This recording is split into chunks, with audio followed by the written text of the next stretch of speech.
Good evening. I'm Penny. This is Paint with Penny, and this is Build a Classic Routemasters issue 42. And here's my co-host Horlicks. Hello, everyone. How is everyone this lovely Wednesday? Well, horrible Wednesday evening. Cool, hasn't it been awful? It's been really Yeah, windy. You do not want to be driving a double-decker bus down the M4 in this wind. yeah. Torrential rain down here and all sorts. Excuse me. Right. So my apologies to everyone again for the late start. This is because of my new duties that I've got.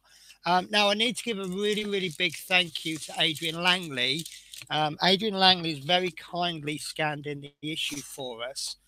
This means I can go back, as you can see, to this issue being a complete and utter surprise.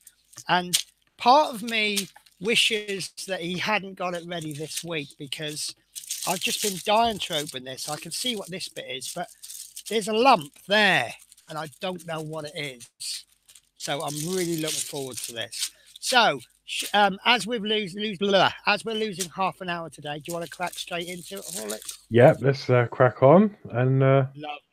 yeah, we'll have a little natter at the end if there's time. Yeah, hopefully there will be. Yeah, yeah. Horlicks has not spoilt it for me, but he's told me that it could be a long issue. I got to admit, I didn't think there'd be this many parts. So Yeah, I mean, it might not be, but just by looking at the manual, it looks quite in depth. oh my God.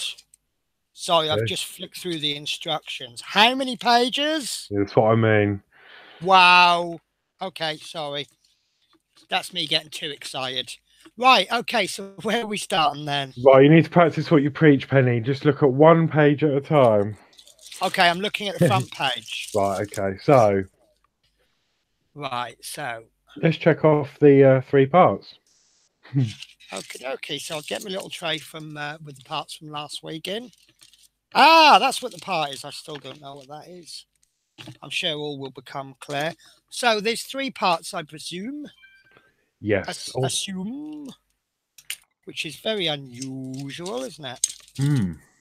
Right. So we've got this massive front lower deck. So this is obviously where the seats are going to go. I'm assuming with these holes. So that looks exciting. That's plastic. That's pretty much the same as the rear platform. Yeah. Oh, not everyone got today's book. I do apologize if you haven't got it. I was actually a little bit upset because, well, I've been whinging for a while about people posting on Facebook a day early. I like the surprise. And that this week people were posting on Friday. So I did actually try to start a discussion, say that I was thinking about leaving the group because I don't like the surprise being a spoil. And I'm no longer a member of the group for some reason. I seem to have been kicked off. So no great loss. Right, so this is 42B, the engine cover. And this is plastic. Are you taking over my job, Penny? I'm so sorry. I'm sorry. I'm rushing. I might as well just go now. Yeah, so bye, Horlicks. Yeah, we don't need you anymore. No, you're doing a good job. I'll let you carry on. Hey, all right, you carry on. So you can describe the screws for us then. Lovely. So we've got some JPs. Wow, lovely JPs. Yeah, 2.3 by 4 mil and 5 of them. Right. Okie dokie. So, right, so all the parts are intact. And what's that? Part 1. 35A, 37D. Yeah, we're on part 1. I've already looked at this. I think we're going to have to disassemble some pieces that we've already done. No. So they found an issue, I think, and this is rectifying it. Or is it like the screw and it's probably best to assemble it and then disassemble it? I think this is definitely an afterthought, reading it. So you need to take the underside of the cab floor that we've been working on. And you need to fit the insulating sticker 41p between the brake switch contact 37D and the cabin floor. Now, I think the issue that we put that switch in, you did suggest that. Is that going to short on the bottom of the panel being metal. Ah, And they've yeah. obviously realised, they've obviously watched your video and thought, oh, yes. And they've added the sticker in. Well, obviously, because the years and years of research, what they've done is they've waited till the last minute to watch my episode. Yeah.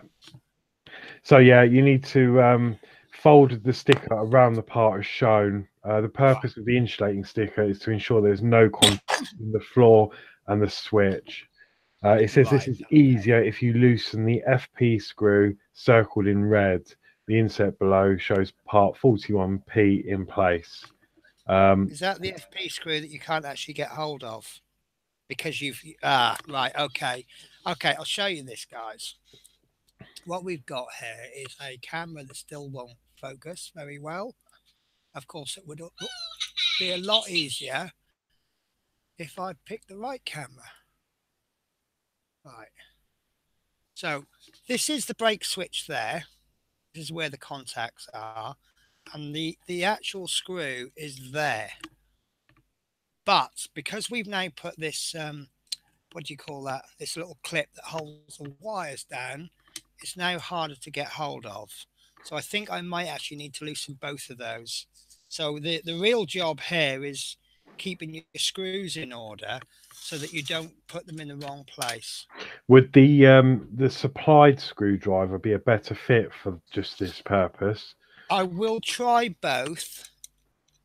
I think I'll manage with my Aurea. So I'm going to remove the actual clip, and I'll just keep that in a safe place. And yeah, that's now given me enough room to get the Aurea in. Or has it? Of course, if I chose the right screw head, that would probably make my life a bit easier, wouldn't it? Right, so there we go. So again, as always, do it gently because we don't want to break things. And make sure you know where you put that screw. That's come out with ease, like so. So then we will get a piece of tape. Now, I don't know if I put the right pieces of tape on. I'll be honest with you, I'm grabbing random bits of tape. I think what happened was last week, I think I remember you possibly using the wrong piece for one of them. And I think it's that piece you need for this. I think, well, I've now found a smaller piece. So we don't really need a large piece. And I would advise using these tweezers because if you touch them with your fingers, obviously the grease from your fingers is going to reduce the stickiness. So I don't know if you can see that. I've just laid that over like so. If you can see it, it's not a good view. And then what I'll do is with the back of my tweezers, I'll just push that in. We'll get that stuck down as best we can. And hopefully that will stay put. And then obviously we've got to go into reverse now.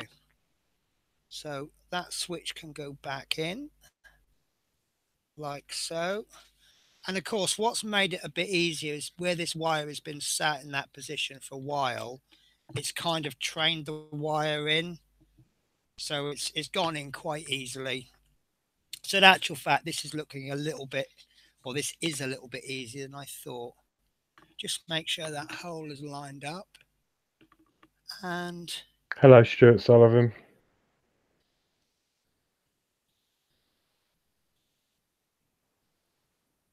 And there we go. Just twist that until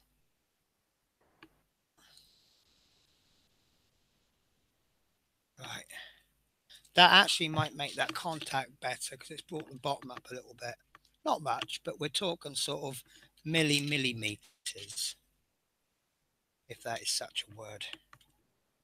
We will actually test this again if you don't mind, because I have a brand new, I don't know what to call it, but I've invented a partwork, let's call it a partwork electronics testing machine. Stuart, what Penny's doing now, we're having to remove the switch because they've thought about it shorting out on the bottom of the the cabin floor. So we're just putting a sticker in underneath the switch to stop it shorting out. Thank you for that, Horlicks. So you know, once I'm doing something, I focus so much I miss out on the chat. I do catch up eventually. There you go. What's made that a little bit complicated is that we need two different screw heads because they're different size screws. Okay, so I'm happy with that. Do you want to test this now with my new machine? Yeah, we can do. Okay, so Yeah. it's only in the testing stage at the moment. I haven't built the actual the box to go with it, but Yes, Stuart, it's the first step in issue 42. It's the yeah, magazine telling us to do stage this. one. Right. So when you do when you make electronic stuff, is that what we're calling it? You have this thing called a breadboard and the Arduino. This is actually a very simple circuit. It looks very complicated, but it's actually not. And what we've got is you've got the power coming in. Let me see if I can get this focused better. So we have the power coming in, which on the final version will be a 9-volt battery. And then that power will run through an LED bulb. I don't know if you can see that that's on. There you go. That bulb is on. That's just a standby light. So we know that the system's actually switched on. You see it's off and then it's on. And then the circuit then carries on through to, there's a separate circuit that goes via a green bulb there.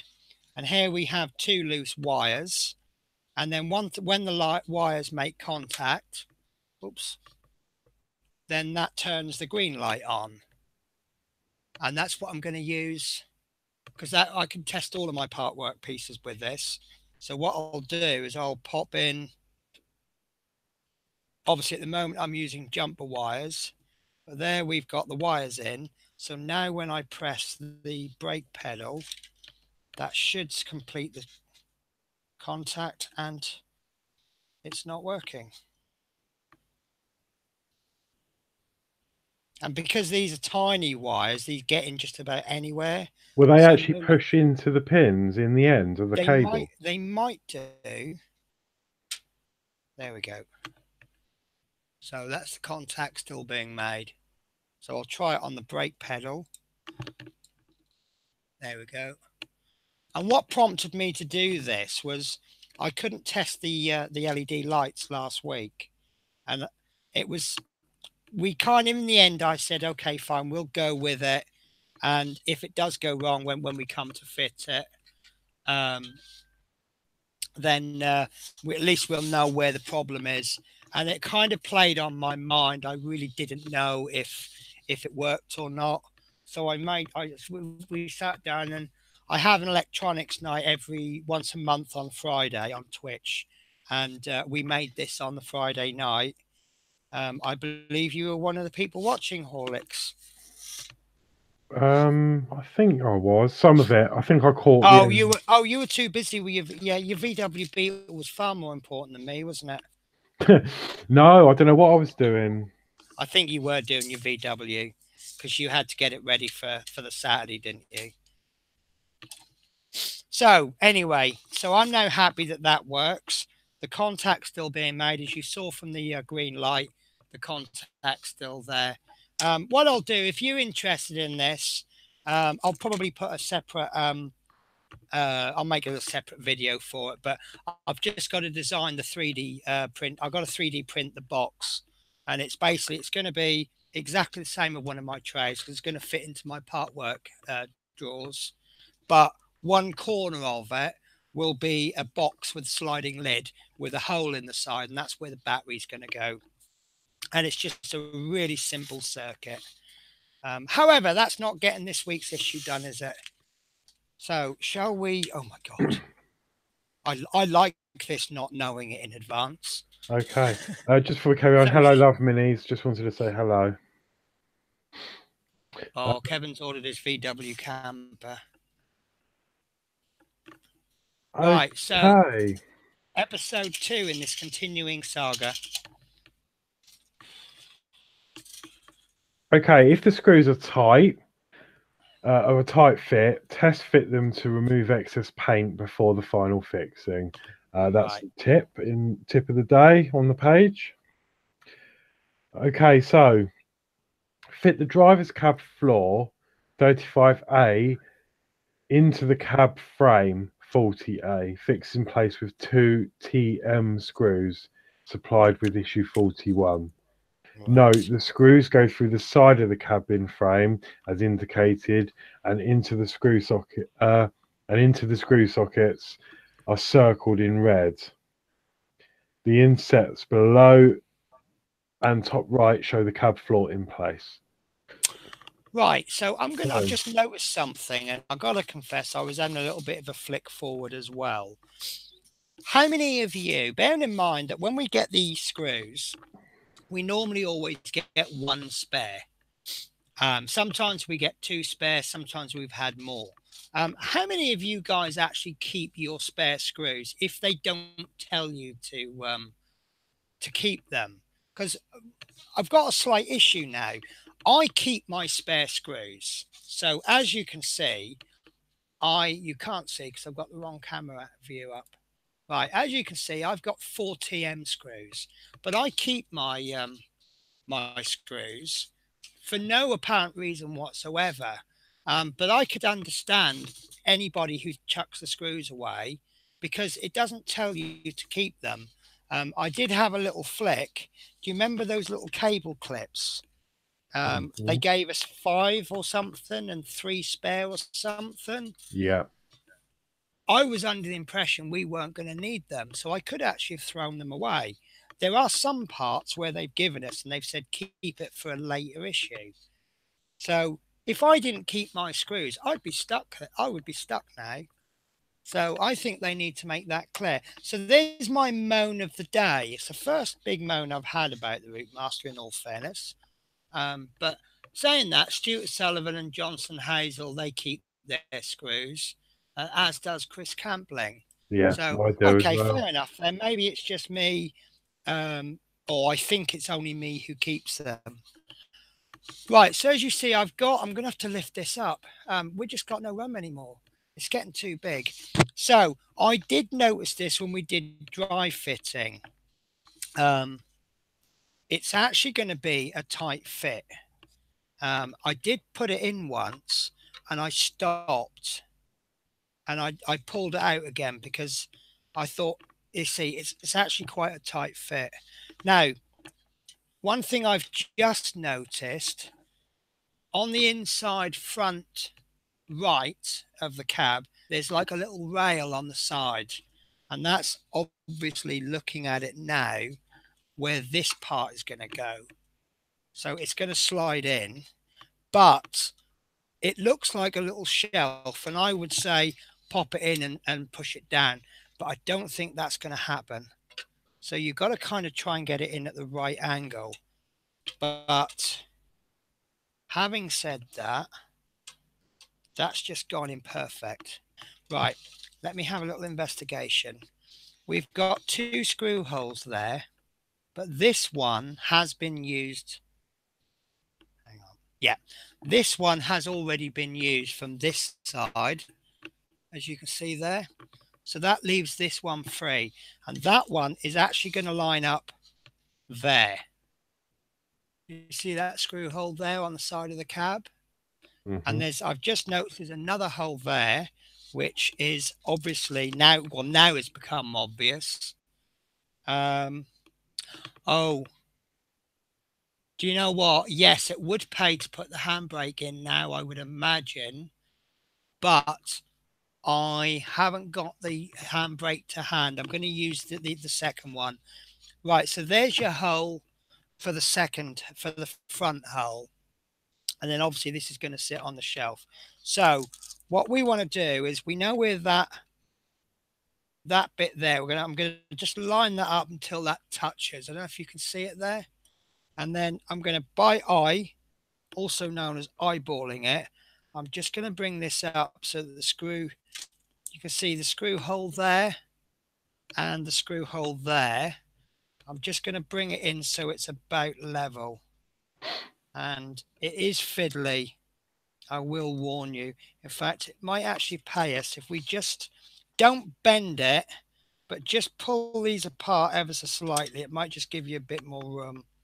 I'm sorry about the camera angles. If I do it so it's pleasing for the camera angle, it's going to make it harder for me to do the actual piece. And I might actually have to resort to pushing it hard. Has anybody done this already? And what did they do? Did they give it a firm push, or were you gentle with it? You see, I've now popped that in a little bit too low, so I need to find some way to lift it. I'm going to just get myself a bit of kitchen roll. I'm very paranoid about scratching the paintwork on the paint mat, which I originally didn't think was possible, but I think I scratched the rear suspension, issues 12 and 13. So let's see what I can use to help me.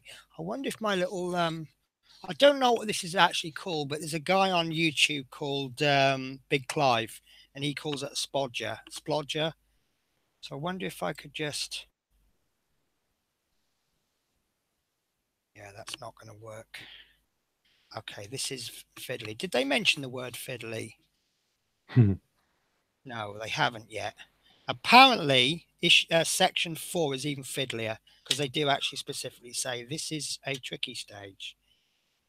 This bit isn't a tricky stage. Ah, there we go. So you've got to kind of get it in right as you go, and then there we go. Put your thumb there and act as a rail and push it in. That's done it, but it's not gone in far enough.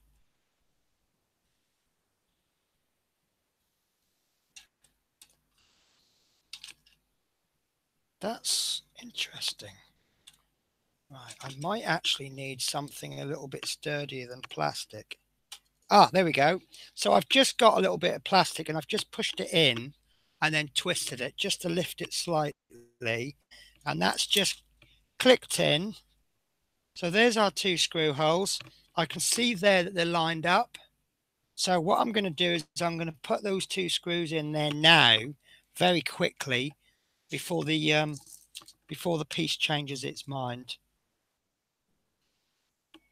So as usual, I'm just going to pop the first one in until it bites. And be careful, that one's trying to go in at a funny angle. That's not wanting to go in. So let's move to the other one. And there's no perfect view for this. In fact, I might even be switching to my little wibbly wobbly bit.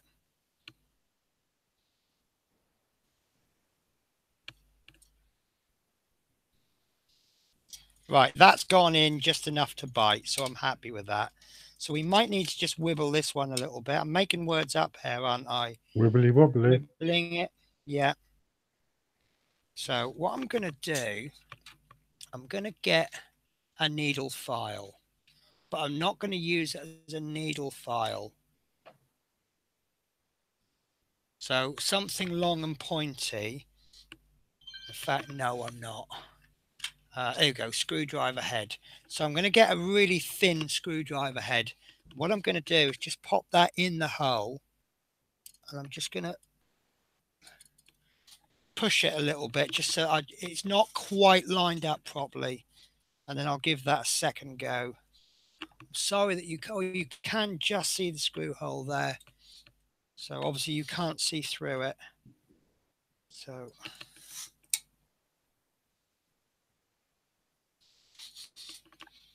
this is actually quite difficult to get. Yeah, I'm going to use my wibbly wobbly bit, this bit here. So pop that bit in there. This will give me a lot less control, but what it will mean is I'll be able to get the screwdriver head right over the top, because I can now come in at an angle.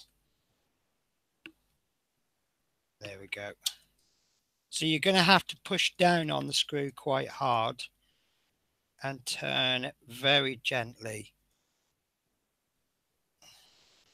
Don't let go of this end, because it's going to spring And if it springs, it could scratch along the paintwork.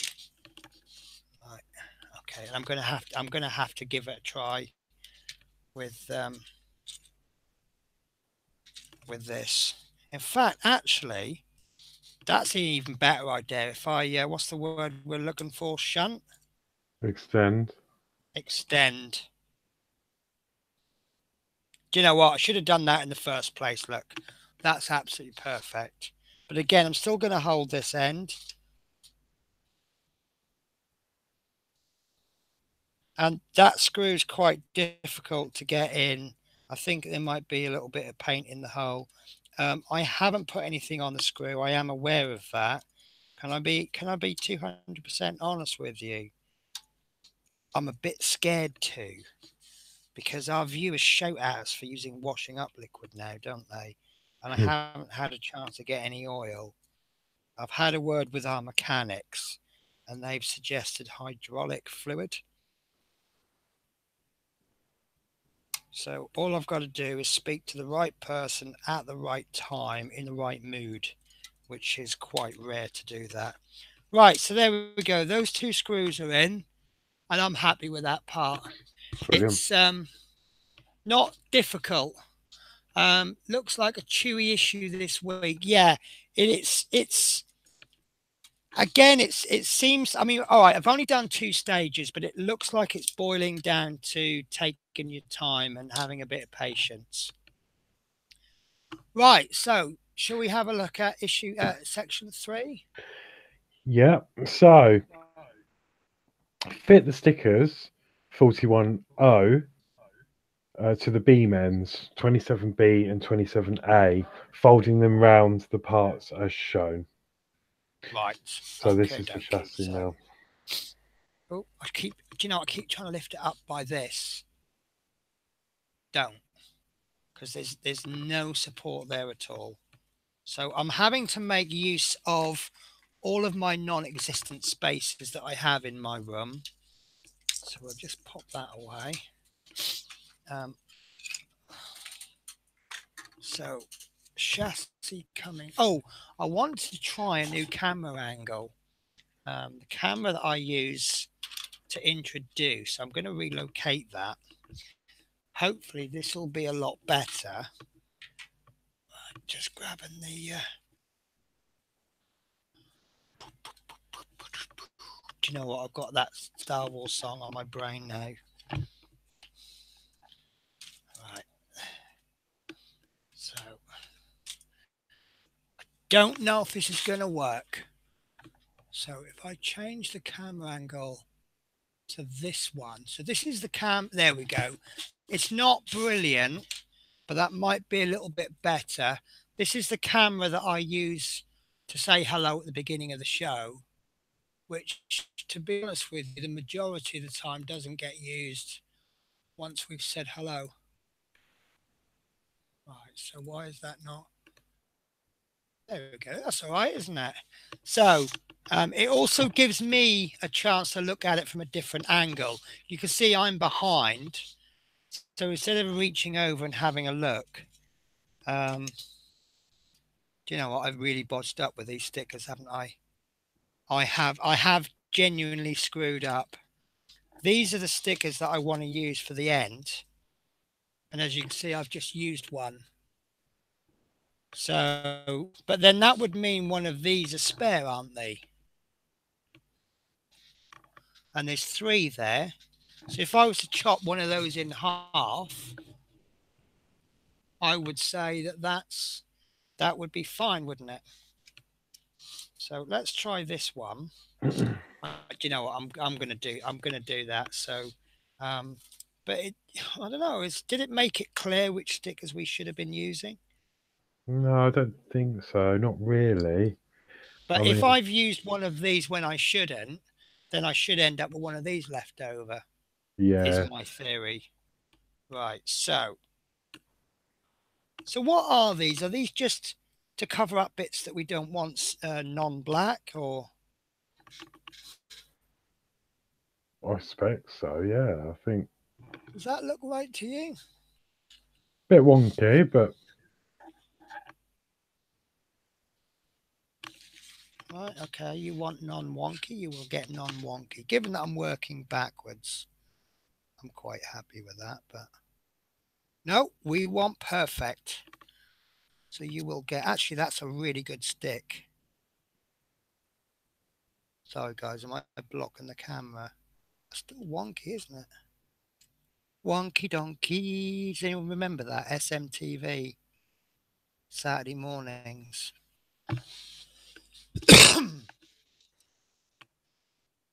Going to show up a lot of people for being old now, aren't we? Hmm. Come watch our show. We will look after you and make you feel really old. Now, I take it you don't remember that, Horlicks. SMTV. SMTV Live had Ant and Dec and Cat Dealey. I But think so. It they does ring a bell. they used to have this show, and you had to guess the phrase. So what they, for example, they'd have a donkey with 3 legs, and what you're looking for is wonky donkey. Yeah, well, they ran out of rhymes in the end, didn't they? There we go. So I'm okay with that. I think that's what they're after. I hope that's what they're after. It's Do you think weird I've because done the that right? magazine. I'm not sure. I mean, I don't suppose it matters too much, but if you look at the magazine, can you see that the stickers sort of fold round the sides of the bars as well? Yeah. But I'm not quite sure because you're not going to see any of that. Well, I'm having a look at the finished view, which we'll show you eventually anyway.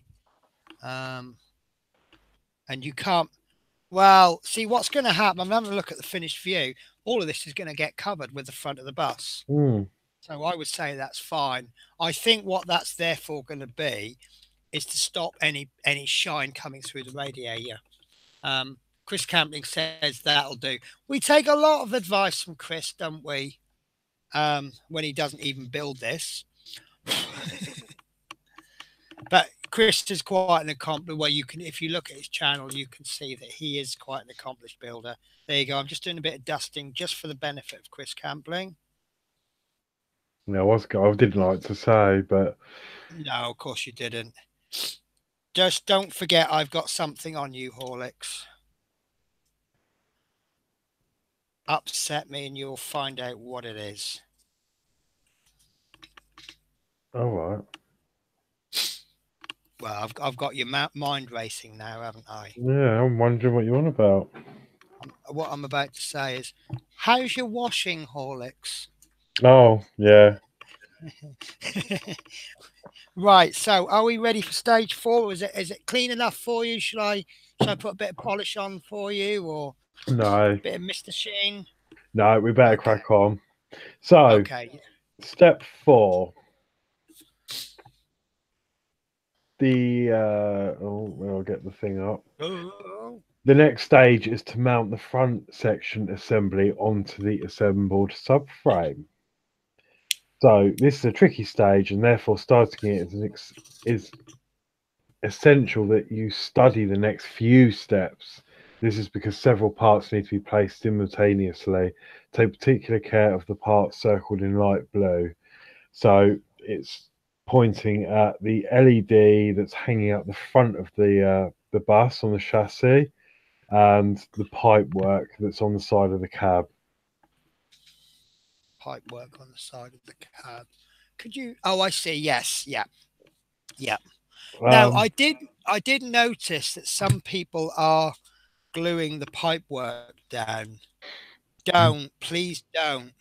And the reason for that is because, as you know from previous issues, just can't change the camera. well, yeah, I mean, I don't know who's been Right, gluing pipes down, but we've that's the worst we've thing to do. we if you notice every week we've been adjusting this because we don't know the exact position that we put this in. We know it's going to link up very nicely with all of this, but we don't know the exact positions. And we have said numerous times, once we put this on, it will all become clear, and then we can do the adjusting. So if you glue it down, it then becomes final, and then you know you it's too late then. unless you just happen by coincidence to glue it in exactly the right position. And also, super glue goes that kind of white, cloudy, chalky stuff. So if you don't get the exact amount of glue on, you could end up with all this gunky stuff. Right, okay. The red pipe, I can't see a problem because that's going in there. But did you use a tiny, tiny amount on the little locating peg? I assume you did. If you put too much on, you're going to get it all over the bodywork. Right, so got a confession to make. You already know this. We have been doing our speculation, and we've been test fitting this so many times. I actually feel a bit of an expert with fitting this on now. So this is actually going to be a lot easier than it sounds. So we have got the parts to look out for is obviously the parts that they said. Let's see if I move this camera. I think this is working, having this little camera down here, but it's getting used to it. So we've got a point here, which is going to go behind the wheel arch. And then this side here has got to sit on the wheel arch. Now, I did actually have a little bit of an investigation last week. The two things that worry me are these wires. Where do they actually go? And why have we not? Do you know what? I'm concerned. Right. This wire here, we've not pinned it down. Should we be? Because once that goes on, are we going to have the opportunity to? Does it need it? So it's not said, is it? Right. Can I just ask you to just bring up part 5? I've just had a little look, and it looks like part 4 and part 5 are the same, because part 5 starts with the words at the same time. Oh, I see.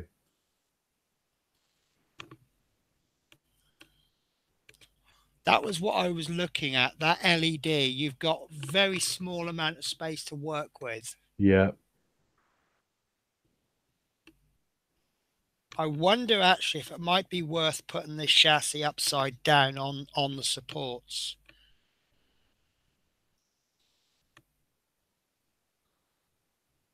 No, because that won't work because the cab is too high.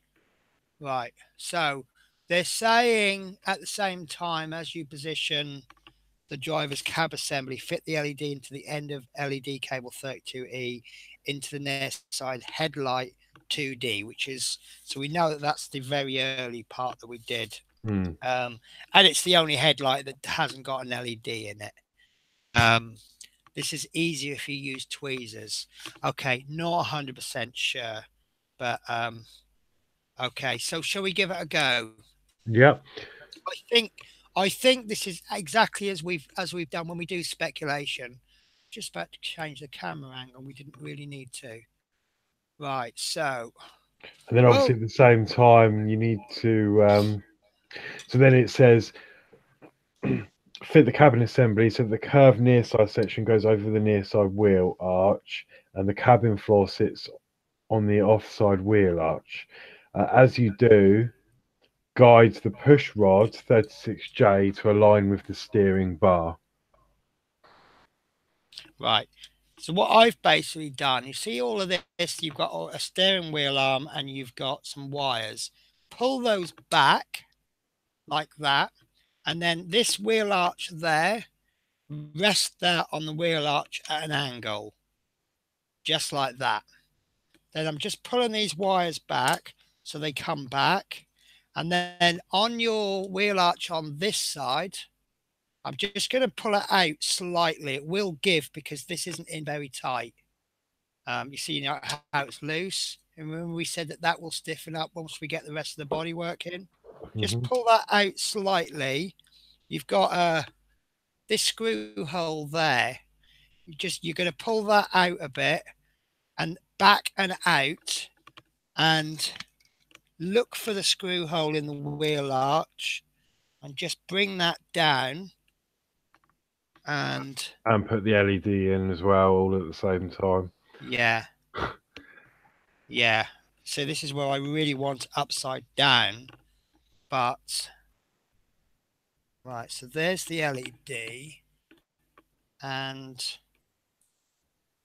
right. So that right. Okay, I'm going to start this again then. So the thing that I'm worried about most is this piece of bodywork on the left. I now can't. There we go. I don't want it to scratch the. I don't want it to scratch the wheel arch. Right. Okay. So what I've just spotted, everything I've said before still applies, but this LED is actually going to be able to. You're going to pull that up a little bit. That will go. Okay. So I'm just gonna.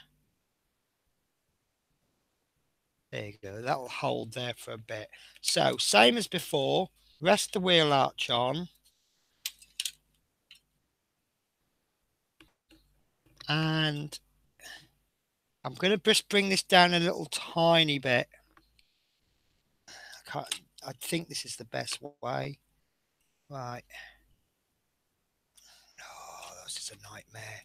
I don't like this. Okay, it's actually gone in fine, but the LED hasn't gone in. Right. Just gonna try something, guys. If I turn the chassis around so that I can work from this side, or possibly even on its side. Bearing in mind it's not screwed in yet. So I'm going to have to hold this in. So there, you see I'm holding it, because if I tip it, it's gonna fall out. Mm-hmm. So right, so that will enable me to just see where I'm trying to get that camera angle. There we go. You can see that the hole in the it's not lined up. It needs to just come out a little bit. So I'll just see if I can move that out. There we go. So that's now lined up. And then there we go. I can see the LED now, which is, sorry guys, this is really hard to see. So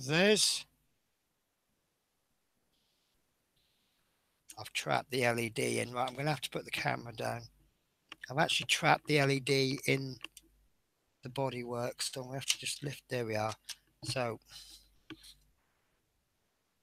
we're going to have to do a Horlicks and check 58 times at every possibility. That was a compliment, Horlicks. Yeah. Mind you, it didn't work for the R2, did it? I had an issue with my leg that someone picked up on. Oh yeah, Believe yeah. it. You I told me missed the about screw that. out. I missed a This screw out. is a nightmare. I Yeah. can't get the LED in. Do you think? No, I wondered about unscrewing the wing. Right, has anyone got any? Loosen the LED wires from the front. Oh, Dave, why on earth didn't I think of that? That is actually genius. Yeah, Dave, you are fantastic. If we're ever in the same place at the same time, I owe you a pint. Right. So what Dave has suggested is, right, these LEDs are secured with two cable clips. There. Oh, hang on, let me point to it. Right. One there and one there. If we loosen those off, we'll actually be able to pull this LED all the way out as far as we want. So we'll then put that into the headlight. And then what we'll do is, as we bring that wing onto the body, we'll pull this wire back. We know where it should sit because that's where it's always been. And then we'll pull the wire back and then we'll fasten it up again. Just make sure that is the correct wire, which it is. So that's what I'm going to do. Thank you, Dave, so much. So, oh, I've got myself in a right mess here, haven't I? So I'm going to undo this first one. Where are we? Actually, let's just switch my camera. So this first one there, I'm going to take that off altogether. Pop that in my tray. But these other two, I'm just going to loosen them. The reason I'm taking that off altogether is it won't go any further than there if I don't remove it. But with these, if I just give them a couple of turns, so the screw is still in, there's actually 4 in total. We need to loosen 3 and remove 1. Be careful of this one.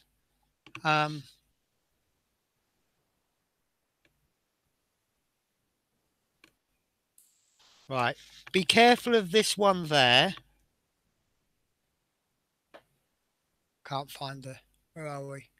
Right, be careful of that one there, because you could quite easily knock this plastic bit there, which has actually come out. So, loosen.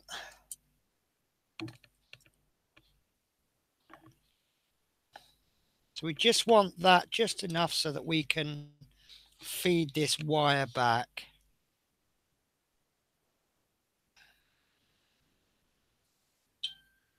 There we go, that's beautiful.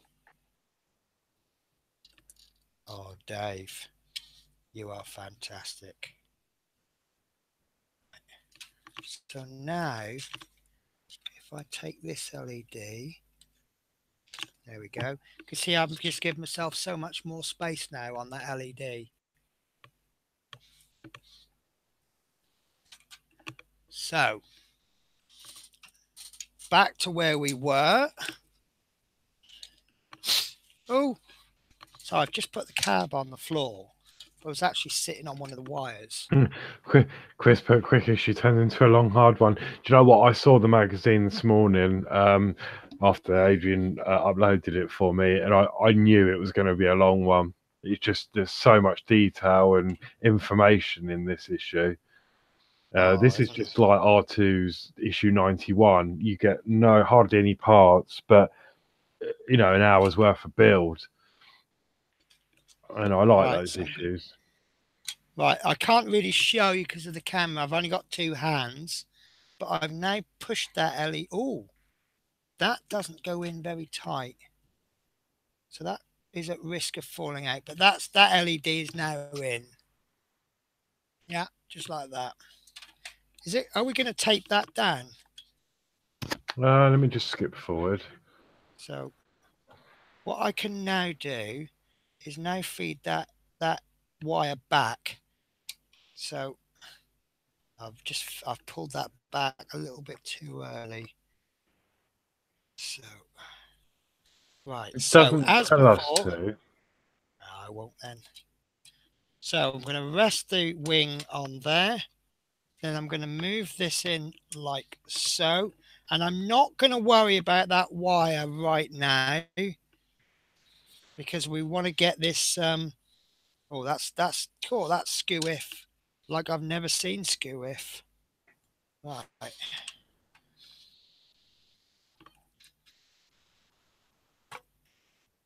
Right. So I think that is not quite in.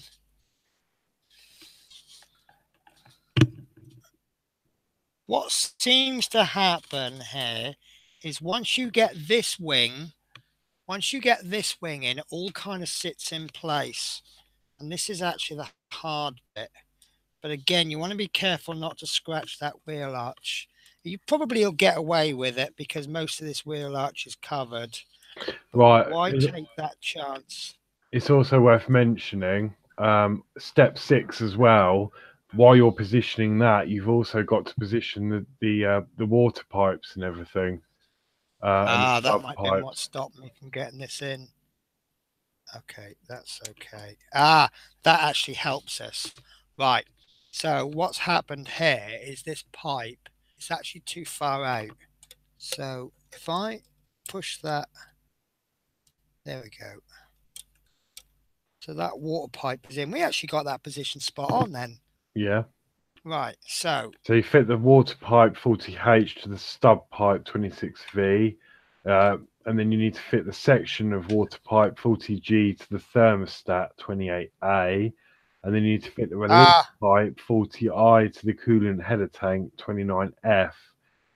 So right, slow me down. Slow down a bit. sorry, yeah. So there's 3 pipes that need to So be there's lined. the silver pipe that I've just fixed. The next one is this little black one, and there's a little hole next to the radiator cap.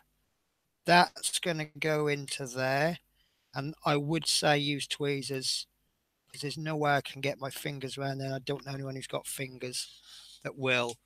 I'm just going to check the magazine, and we've got right 1, 2.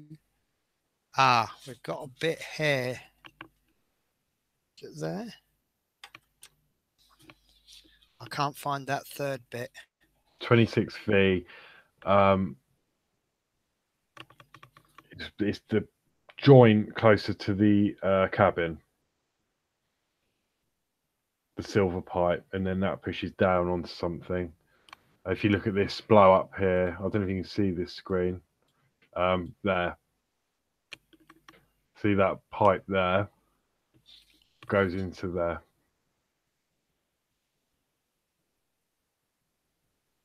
Right. I might just be looking at it from the wrong side. Yep, I see it. I see it. Because I've been looking at it from the wrong side. Okay, and that has actually made the whole cab move into a position that makes it look more comfortable.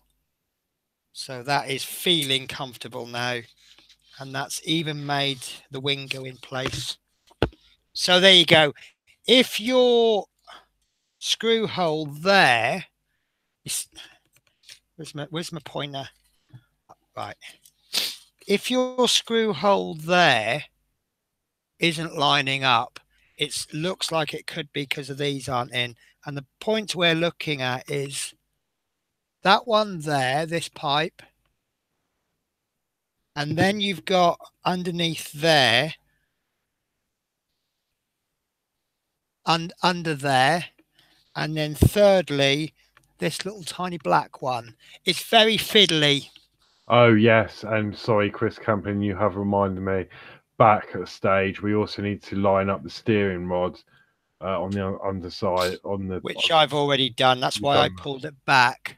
You see, it's there. It's just hanging loose. I think it's going to go there in the end, like that. But I've just not worried about it, as long as it's pulled back. Because obviously, this is why. Remember at the beginning, I said get that piece of metal and the wires and pull them back, and then just pull them back like that. Right. So, is it time to screw them in yet? Please. Right. So actually, you've got section 4. Oops, sorry. You've got section 4, which is roughly giving you your instructions. And then 5 starts with at the same time, and 6 starts with at the same time. So it's 3 sets of instructions in one go. So, right. Okay, shall we go on to section 7? Yeah, let's get this. This is a bit that's now going to make me feel a bit more comfortable. Okay, so when the steering bar, LED and pipes are in position, fix the cab floor 35A in place over the front offside wheel arch 33A. Fix in place with 3 FM screws supplied with issue 41. Right. So again, we haven't been told to keep these screws. Thankfully, I have been. So lesson learned, if you haven't already, keep your screws, all of your spares. I think there's going to be a few people out there who are going to be complaining because they haven't got enough screws. So, right. So this is going to secure the cabin. So I'm going to switch to my normal work camera. and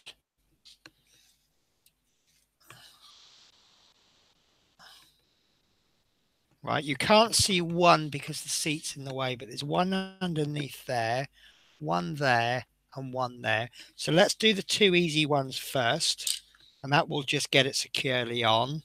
Once these two screws are in, that shouldn't be going anywhere, and that's not in right. So we want to go back just a little bit. You can see you can see where the screw hole is. So we may need to just try and manipulate this a little bit.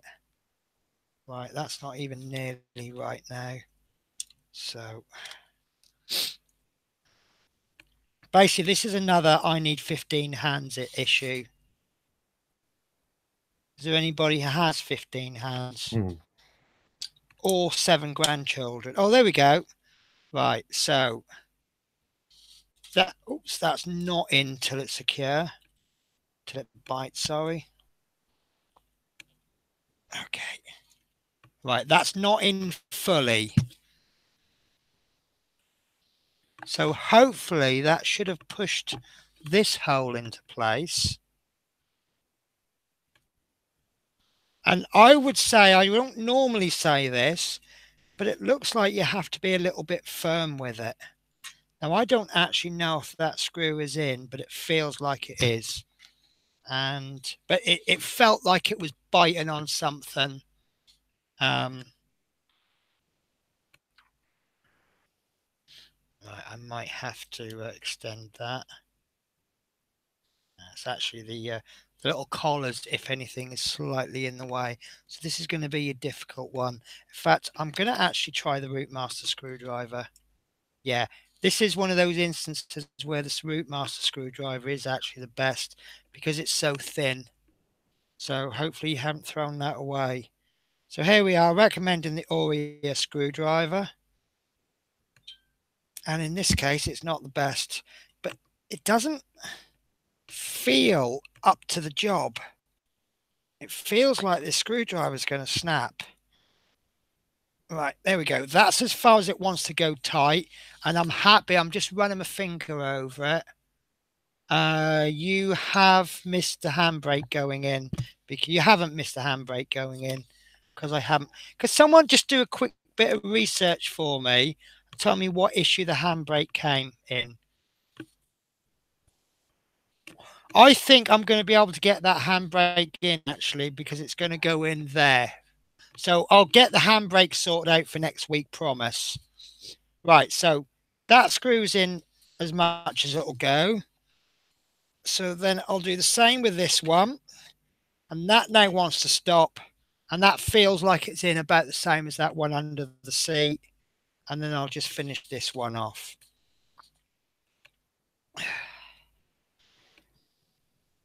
Johnson's asking what size screwdriver bit you've got on your Aurea. Ah, sorry, I'm using the J1. But basically what I'm doing is before I actually screw it in, what I tend to do is I get a screw.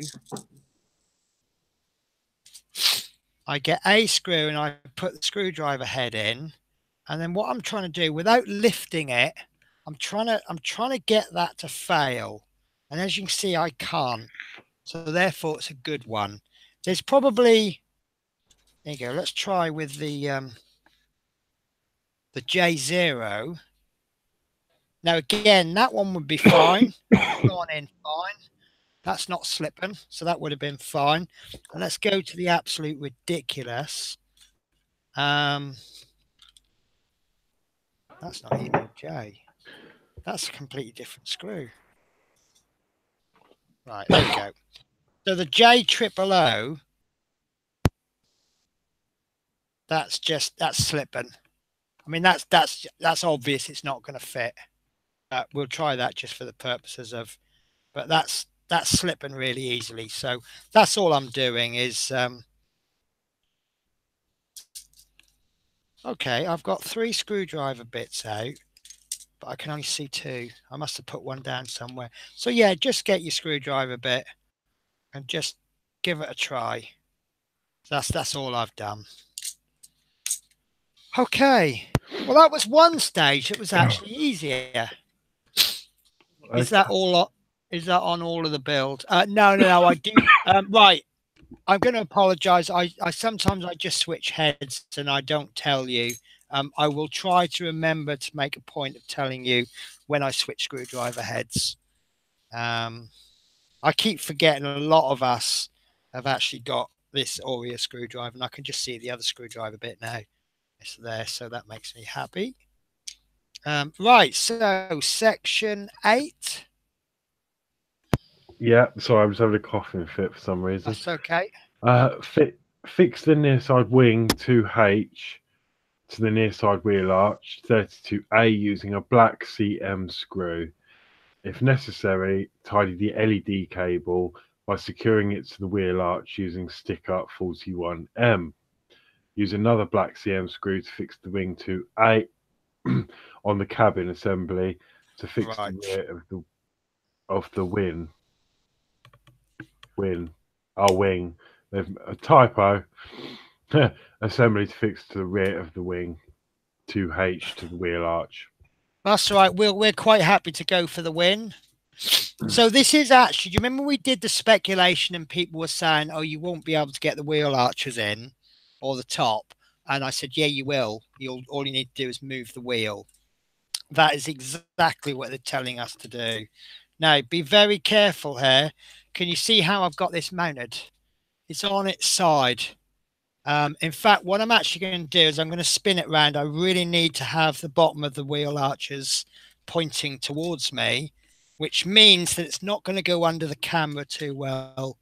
And I've got to be careful. I've just knocked this LED holder. Right, I've got another cable cover. Can anyone remember where this first one came from?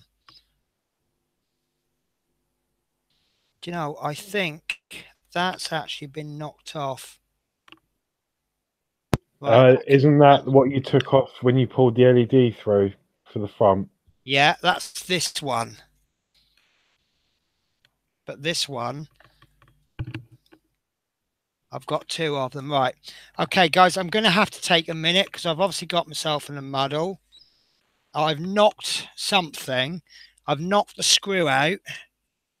So there should be a loose screw on my table. We know there's a loose screw in my head. Right. Okay, that's a worry. So I wonder if it's rolled off the table. So yeah, have I only taken one of these cable clips off? Yeah. Yes, I have. I don't know. I tell you what I've done. I know what I've done. I've knocked one off. The screw will still be in the build. Let me just check that is what's happened.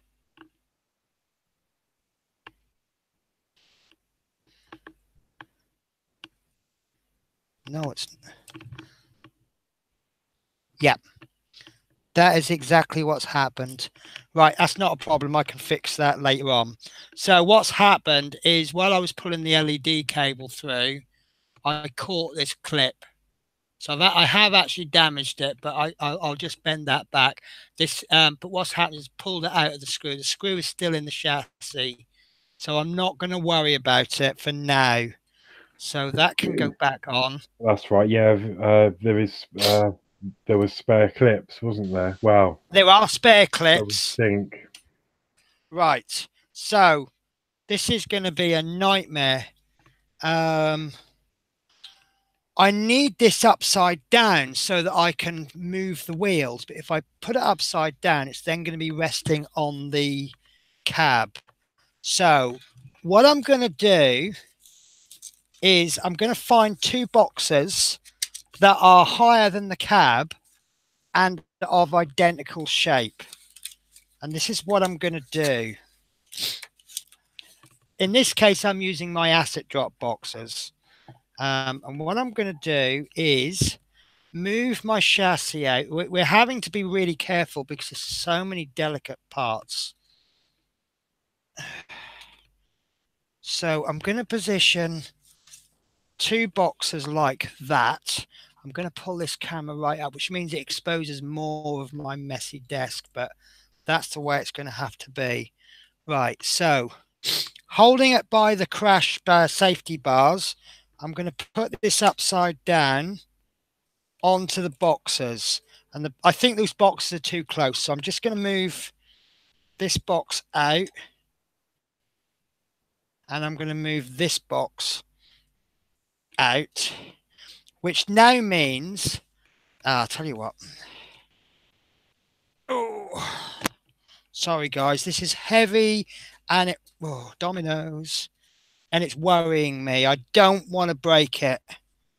I'm spent a lot of money on this so far, and although it's brought, because of the amount of joy it's brought me, if I should break it, I will probably cry on stream. Right, so this is where we're working now. And the two bits that we're going to be putting in, we need to turn the wheel. I can't find the screw hole. There we are. Right, the screw hole is there. And you can't really see it. Let me see if I can point to it. It's there. Yeah, it's... I think we need to be looking at the other side first, Penny. I thought we were screwing the wheel arches in, section 8. Yeah, this is what I'm doing, section 8. 2 cm screws I need.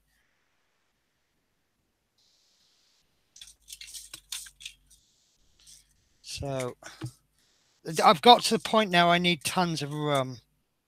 Right, so that's quite a small screw, so I'm going to have to change the screw head to a J00. And that's not perfect.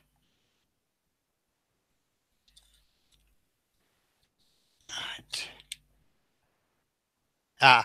J treble O is a better one. It's quite a deep fit. So right, I'm trying to get an angle that you can see. Can you see that? Yeah, well, yeah, I don't. So I've just been looking through. I don't think it matters because I assume that side you're doing is going to have to be done anyway. But this is referring to the other side first. Oh, okay then. That's right. What I meant because there should be an LED wire, and I can't see one in that side. Right. Okay, I get what you're saying. Okay, let's do it as per the mag. So we have. I can actually see 2 holes. So we're going to be looking at this front one there.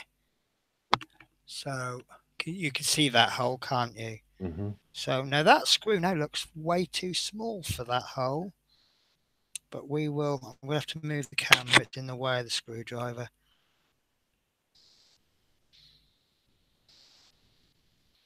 Oh, we're going to have trouble with this. Do you know what? I've lost the screw now. Look. There it is. I don't think that's the right screw. A CM screw. It is, but that's a CM screw. It's too small for the hole. Right. Oh.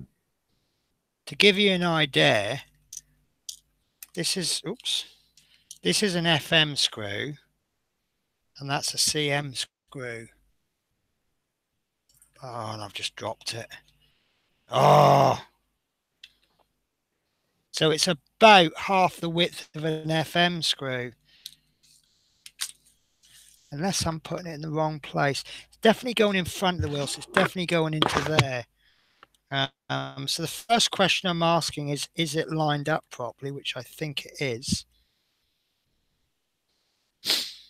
So I wonder if what's happening, it needs to go really deep.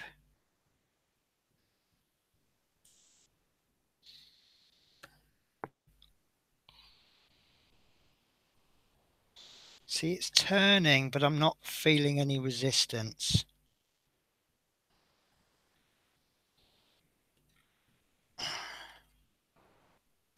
There's some resistance. Okay. That was it. That was definitely it. Because now that wheel arch isn't moving.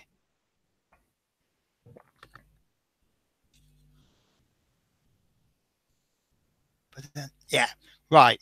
So, okay, if I go on to this side, you may not see it. This is the side that we haven't screwed in. If I push that, I don't know if you can see it, there's a little bit of movement. This is the side that hasn't got the screw in it. If I go over to this side, this is the side that has got screw in it. I can't move it. So that screw has definitely gone in. So it's really, what you've got, it goes through the wheel arch, and then there's a piece of what looks like silver, and then it screws from the silver into the wheel arch, into the wing. It's not touching the wheel arch at all. The wheel arch is just the access hole. So that's why it looked wrong. And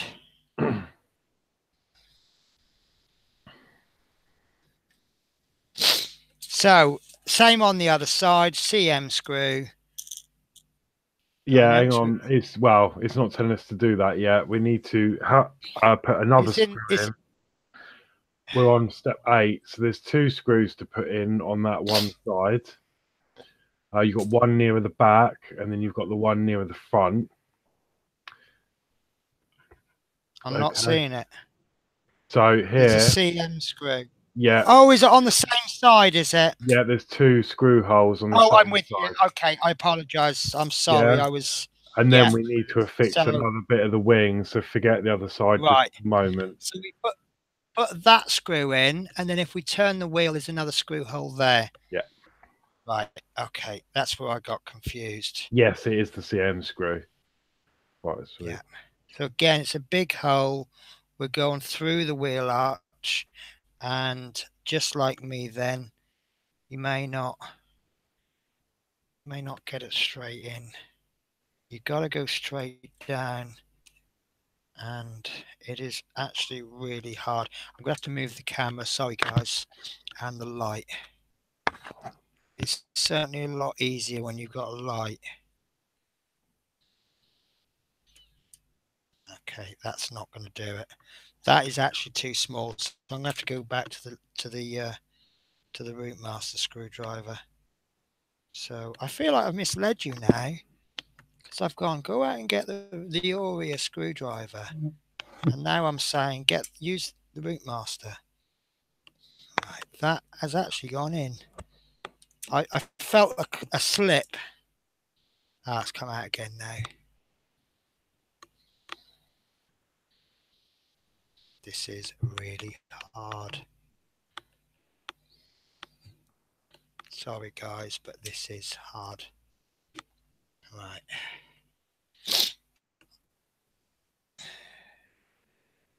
The magnetized screwdriver is actually making it worse, because you kind of get the screw in, and then you put the screwdriver back in, and because it's magnetized, it's actually pulling the screw out of the hole. Right, I've been moving that, but I actually have no idea if it's gone in. Hasn't gone in at all. Look. Sorry guys, I know you're completely blind on this, aren't you? All you're seeing is my fingers. This is a bad. Oh, I'll tell you what I'm going to try. I'm going to try a different screwdriver. No, I'm not. Right. I need to get that screw exactly in line with the screwdriver and exactly in line with the screw hole. Right. I think that's going in. And I really don't know until it starts. You can feel it bite, but you can't feel it bite at first. There we go. It's not gone in. Chris has said maybe extend the screwdriver, but that's not working. It's this little bit there that's getting in the way. If I had a longer one of these, which no, that's not going to work. I'll give this another try, but I don't. Yeah. I mean, it could be that it's not even lined up properly, and that would explain why it's not. Do you know what? That's exactly what it is. It's not lined up. Right, so have a look. I don't know if you can see straight down that hole. What I can see, if you just get the wing and just pull it back, you can't see it, but I can. You can see the bottom of the hole is red. If you pull it back, the bottom of the hole goes black. That's why I couldn't get the screw in. All I was trying to do, well, all I was actually doing was scratching the red paint off. And I've just dropped the screw. There it is. So I can see a lot of people getting frustrated with this. I'll be honest with you. You know, I'm a patient person, and I am actually fighting to keep calm with this and not shout.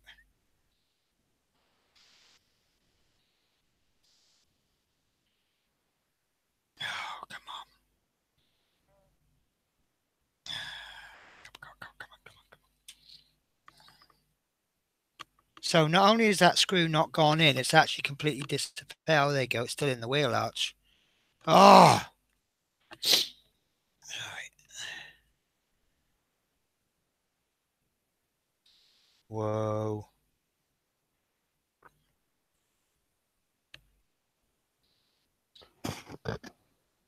What time is it now? With a bit of blue tack work on the screwdriver. I'll tell you what, I was thinking that, and I was thinking I'll just give this one more go, because if I have to put blue tack on, it means I've got to find the blue tack.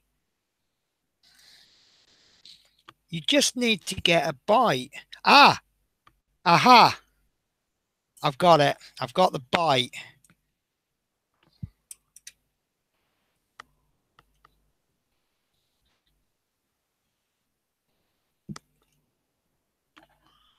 This is really hard. Yeah. Yeah, if I... good. I can feel it's getting a little bit more and more resistance. It is definitely in. No, it's not in. Do you know what? I've just really discovered it now. Genuinely discovered it. Not only do you want to pull the wing back, but you want to push it up as well. It actually wasn't long enough to reach. There we go. We've got a lot of resistance now. Oh, that's nice. That's nice. No, it's not nice. Oh. I wonder if I can see it from here. Move this box. Oh. I'm actually kneeling on the floor now. So let's get the position with the screwdriver. I've done well. I've not actually chipped any of the surrounding metalwork. So I've kept the... There you go, I've got the whole screwdriver screw come out again now. Right, so let's drop that screw in there. Right, so let's actually look at it. Could actually do with a torch.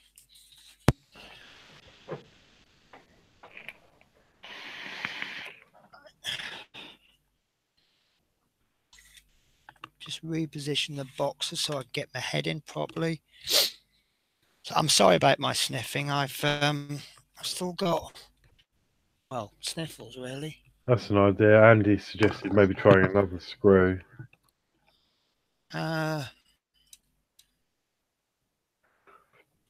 Yeah.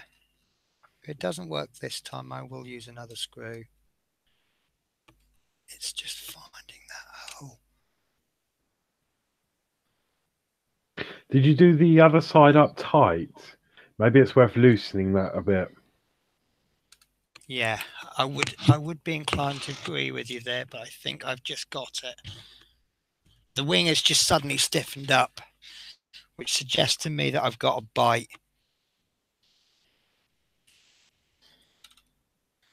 Yeah, I have. You've got a hole in the wing somewhere, and you've just got to kind of move the hole around until you find it, and you can't see it.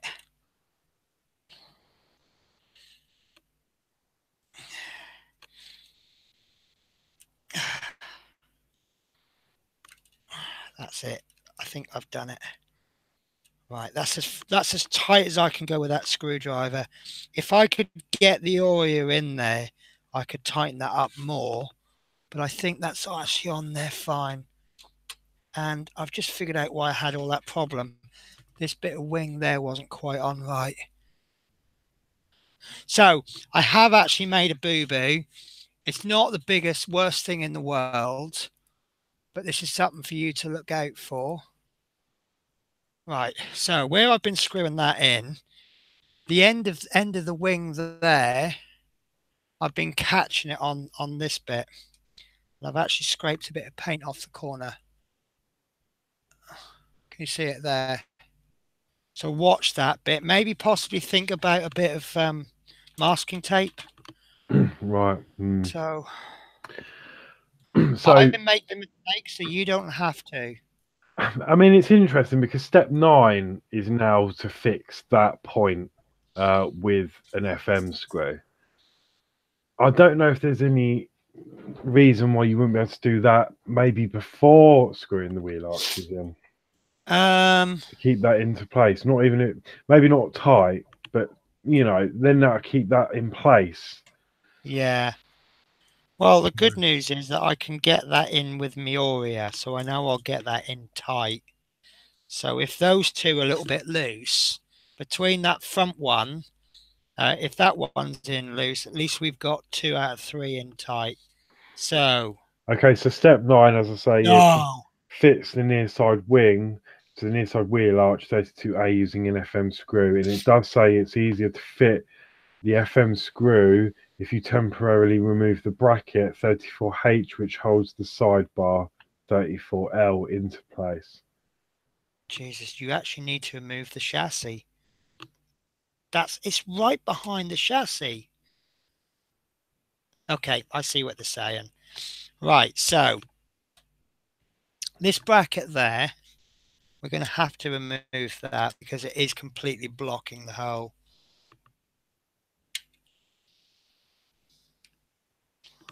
In fact, I can't even get at that one. I might need the Routemasters for that as well.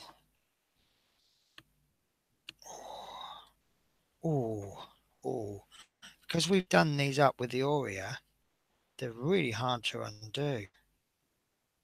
So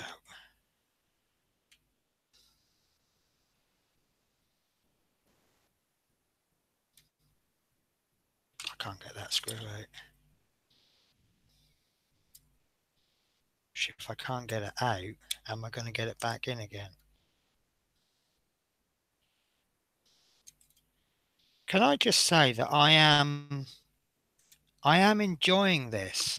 At the same time, I'm absolutely hating it. I think I'll finish this issue by saying I loved that issue because it was awful and I did it. Right, so I'm going to have to undo that screw as well. I want to completely remove that bracket. So again, you're putting these screws where... Actually, no, I'm not going to leave that in there. Right, so I think that'll be a lot easier.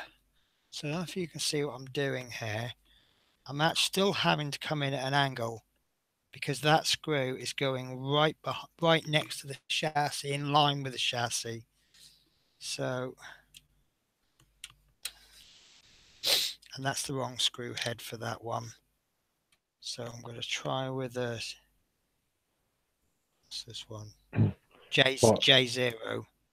Fire Soups is Hachette really making us work this week. Yeah, definitely. Yeah, but see, I don't like screwing this screw in at an angle. But see, in fact, it's not even going in because I've got the screw wrong. All right, so push that wheel arch up a little, or down a little bit. Remember, I'm working with this upside down. So when I say up, I mean down. Yeah, I can't find the screw hole. Are we screwing it in from that side? Yes. Yeah, we are. Okay, so that might be why I'm struggling then. I think that wheel arch might be too...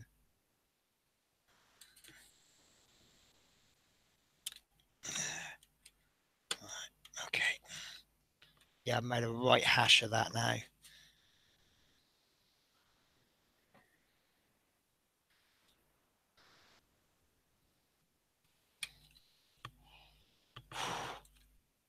There we go. That's kind of going in.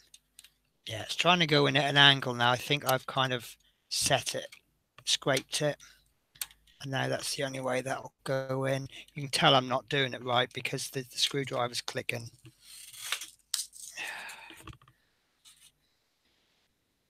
This is really going to be a case of best I can do it. Oh, actually, it's going in a little bit.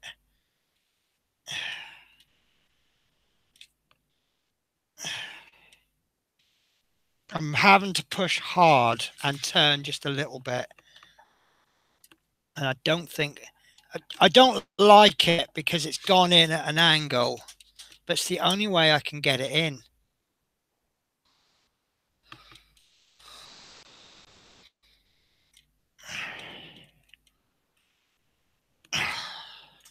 Right, I'm going to stop there because I'm starting to wreck it.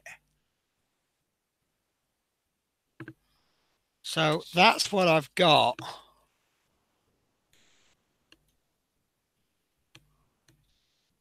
It's there. Right. So you see, it's not fully in. It's in, but it's not as far as it'll go.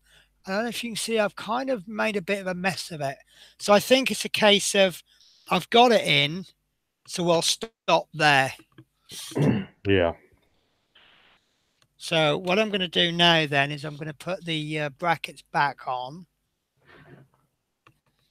One other thing that I'm a little bit worried about is that we've done a little bit, like for example that LED that we've taken, we've loosened the wires, and the longer it takes me to put that wire back in, the more chance I'll have of forgetting to do it.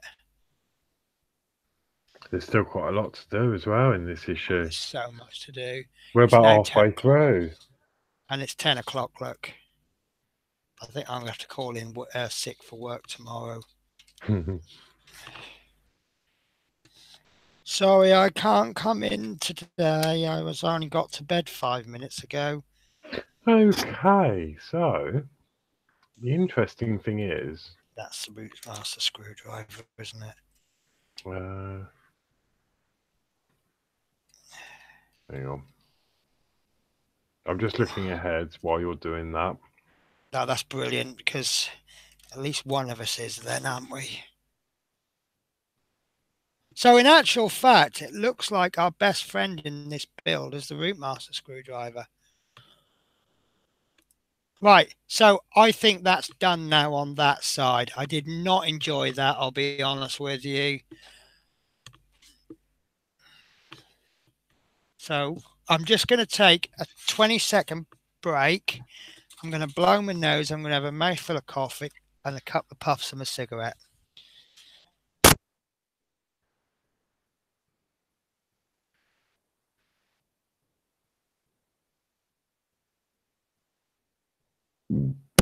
Right, I'm nearly there.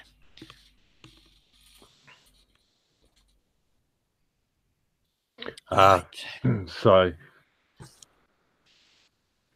it doesn't look like you're going to be attaching the screws on the other side or the wing at the moment, which is very odd. Okay. Maybe they were going to do something to that next week. Yeah, possibly. With our spare screws that we haven't been told to keep. So maybe because that was such hard work to do that side, maybe they're thinking, right, we won't get them to do both in one sitting. Right, because there's too much even for Penny. But no, I think Yeah, that's really good. That's yes, all it wants us to do on that side. Right. So Okay. next, we're going to be playing with electronics. Well, we are and we aren't. We need to put these wires back. So we will. So what we've done is because we pulled that wire through, we now need to pull this wire back. Now this is the, come on. That's the part there that's snapped. The screw is still in there and the plastic bit's just come out, isn't it? Right, so I need to remove that screw.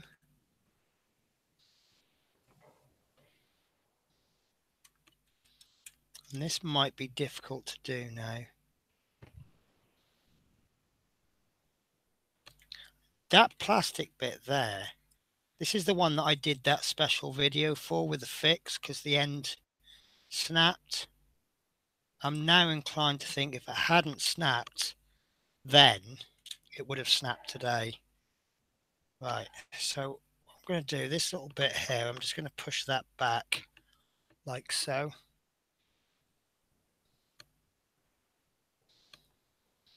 I believe that if I do this carefully, I can make this work. But I don't want to screw it in right tight. In fact, actually, I'm not even going to put it in. So we're going to pull these wires back.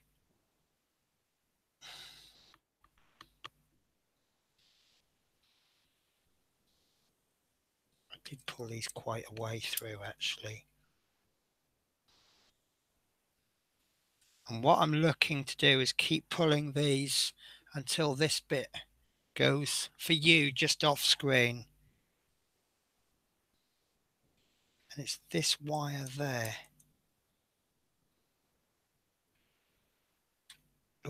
Oh, I think I might have just pulled that out. Whoa. It kind of clicked. And it felt like I'd just pulled the wire, pulled the LED out of the headlight. And I'm very happy to report that I didn't. Yeah, it's making me nervous just watching this. Oh.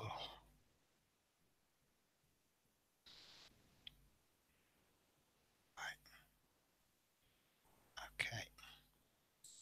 So we just want to tuck that wire onto that side. I'm going to have to test this today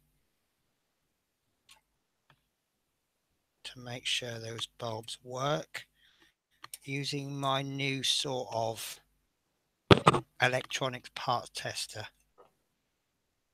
Because this is actually the part that the bulb that's on this side, that's the bulb that, oh no, no. Whew. I just dropped this and it fell through the engine, but thankfully it fell all the way through. Yeah, I would suggest when you test the electronics, we do it after the next few stages because when we test it, you'll only have one wire to test, and it should illuminate the whole front of the bus. Right, and we know on camera, we know all these other wires work, don't we? Because we tested them last We week. did test them individually, yeah. What the viewers, you and the viewers don't know, well, you know, but what the viewers don't know is that the LED that's in this headlight does work. But we actually tested that on my Twitter stream, so the viewers don't officially know that it works. Right. I'm hoping I've squeezed that together enough. Now I am going to do this one tight. I don't really want to do all of them tight until I've tested that wire. Do you know, I might even have to Loctite this. Something I'm not proud of saying.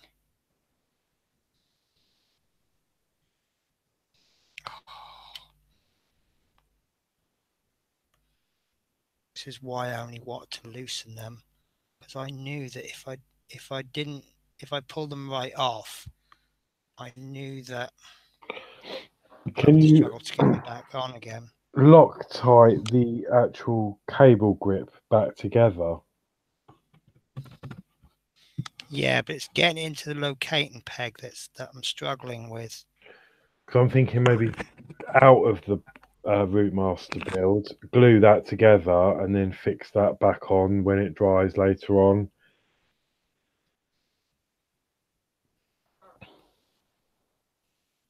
There we go. There we go. Right. So I push that down with that. Swivel that across.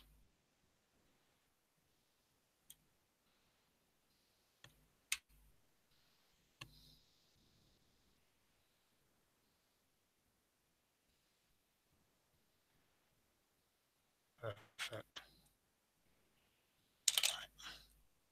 I'm just going to use the Routemasters screwdriver for convenience.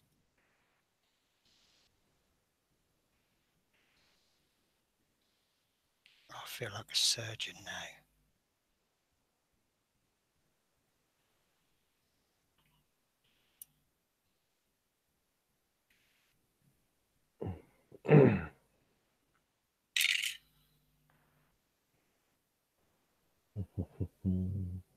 Ah! Apologise for that little noise there.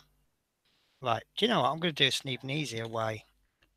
I just thought of a much better way. Right, that can come out. Right. I mean, I suppose realistically, I mean, obviously we know it won't be there, but I don't see any problem with not putting anything there at all because it's all going to be hidden. And now the Yeah, wires are trained. As long as you've got one there, obviously you'll know it's not there. But I attempt to be a perfectionist here. So what I've done is I've swapped it with one of the ones that's good. yes, we will be needing the some more later on. I don't know if you know that, but I suppose you may be able to use the other one in an easier place to sort of repair it. Yeah, exactly what I was thinking. Right, I think I've now done this. Right, sorry about this, guys. I really am. Well, Suppose I you am only and had I one am missing not. because it It's snapped. right. So I'm going to push that down with the tweezers, and then I'm going to turn this screw. And once you get it so far, it'll hold in. There we go. That's done it. So I'll finish that off with the Aurea. There we go. Oh, no, lots more to go on that one.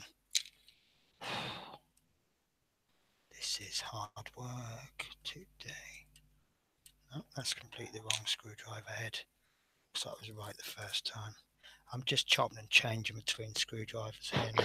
Stuart said it's like inserting a pacemaker wire. Oh, And then Chris you know Camping what? said that'd probably be easier.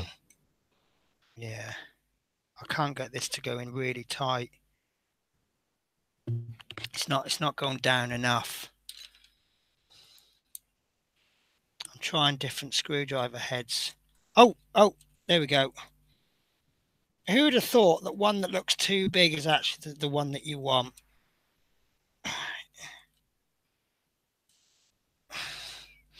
But I will have to, for peace of mind, check these wires today. Even if we don't finish the build today, I have to check these wires. There we go. Right, that's fine. That's in there tight now. Right, so I'm going to screw this one down as well for good measure.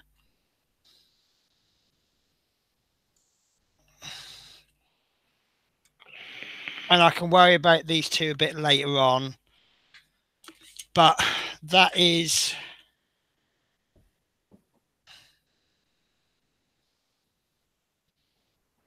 Oh, that's only just enough. But we've done it. We've pulled that back out. Do you know what? I'm actually going to test it. Can I test it now, please? Well, it's up to you, but I think you should wait I just want because to make sure that LED is working and it's in the right place. It hasn't fallen out because right. I'd rather go back now and sort it. Okay, that's fine. So, We've just got to add one wire in, and then the whole lot will become active. So you'll only have to oh, I test don't care. one. I'm being impatient.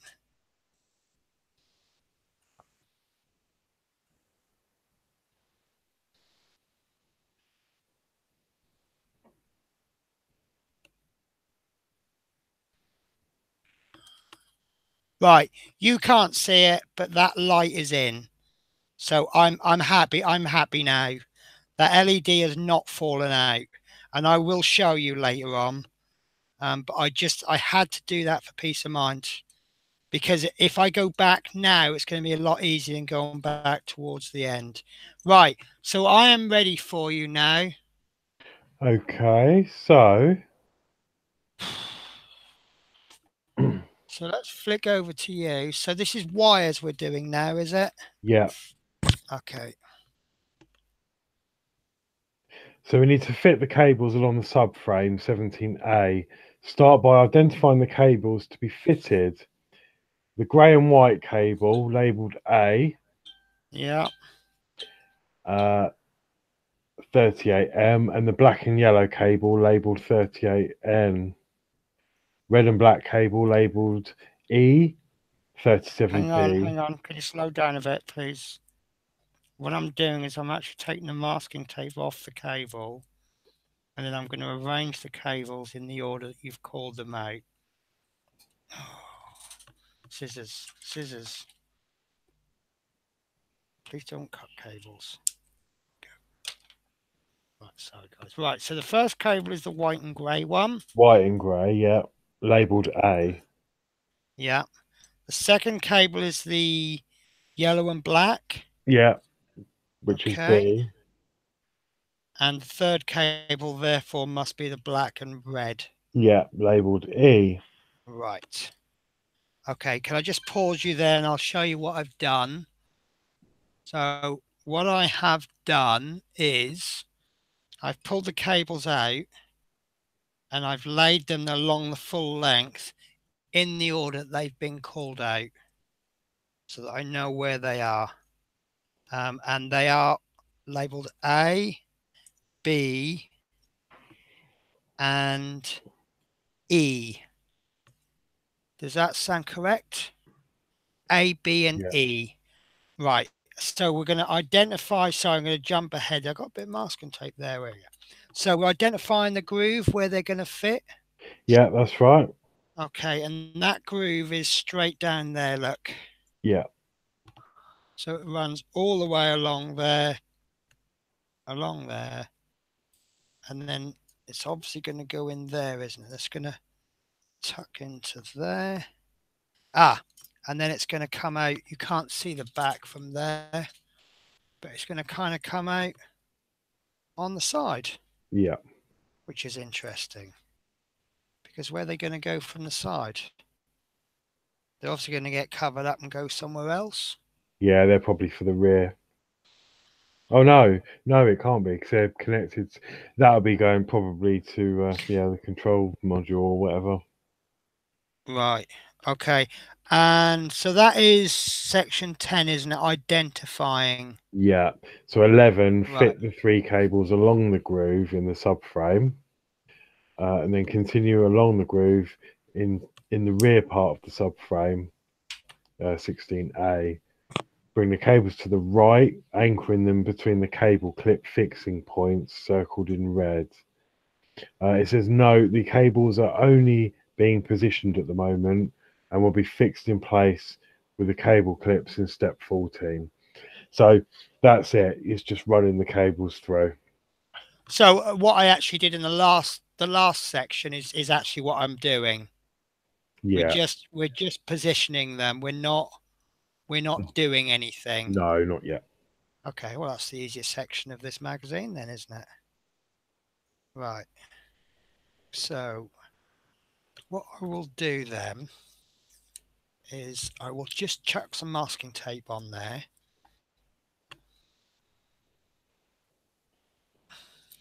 very loosely. In fact, it might not even stay on till next week. But because what I'm finding is, someone will call me during the week and we'll talk about the build, and then I'll end up picking up the chassis, and then the wire will get knocked. So just by putting this, and you guys, you're probably going to have family come round and they're going to go, "Oh, you're getting on with your bus," and you're going to go, "Oh, look at this," and then you'll end up knocking something quite by accident. So I'm just going to tape that down with my lovely masking tape. Okay. Adrian's just said there's a mistake on part 41N in step 12, which is the next one. So we need to enlarge the A image. mistake? I Apparently. don't believe you. Hachette don't make mistakes. Whatever next. Right, I know that they're supposed to be positioned out the side, but I'm going to push them back into the middle there. But we know the truth. Okay, so are we looking at section 12 now? Yeah, so we're going to go on. Chris Campling is asking where C and D is. I reckon it's probably in your hi-fi. No, okay, that wasn't a good joke, was it? No. No, okay. Thank you for your honesty, Horlicks. Right, okay, so it says take C1 and C2 cable link 41N and separate the ends in the arrangement shown here. So what have you got? Let's have a look. What one is the longer cable? You've got three. You've got C. They're calling it three, but it's actually two wires. Well, two bits. So this is C. Yep. See if I can sort some focus out on that. That's awful, isn't it? There we go. So that's C. You'll have to try. There we go. That's C. That's C1.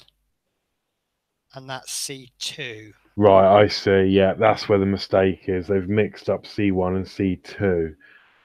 Right. The labeling, because obviously C1 on the magazine should be the longer cable. C1 should be the longer cable. Yeah, and yours is marked as C2. But Connect the end label C2 to the end of cable 41L, also labeled C2. Right, so 41L. I don't know which one is which. Well, we're looking in the middle. So you need to connect the longer cable to the cable that you've left abandoned in the middle of the chassis. C1. Right, so it's C1 to C2, is it? Yeah, and I think that'll be fine because it's just a power cable. It's not going to matter what they're labeled. Yeah, actually it is correct. I'm going to go with the mag. Right, pull up. Right. Can you do a close-up to include that circle that says F41N? Right, now out a little bit.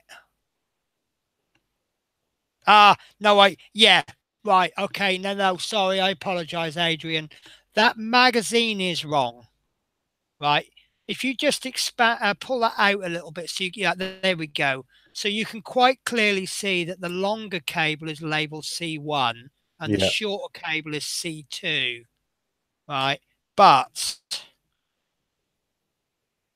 you can see here that the longer, right.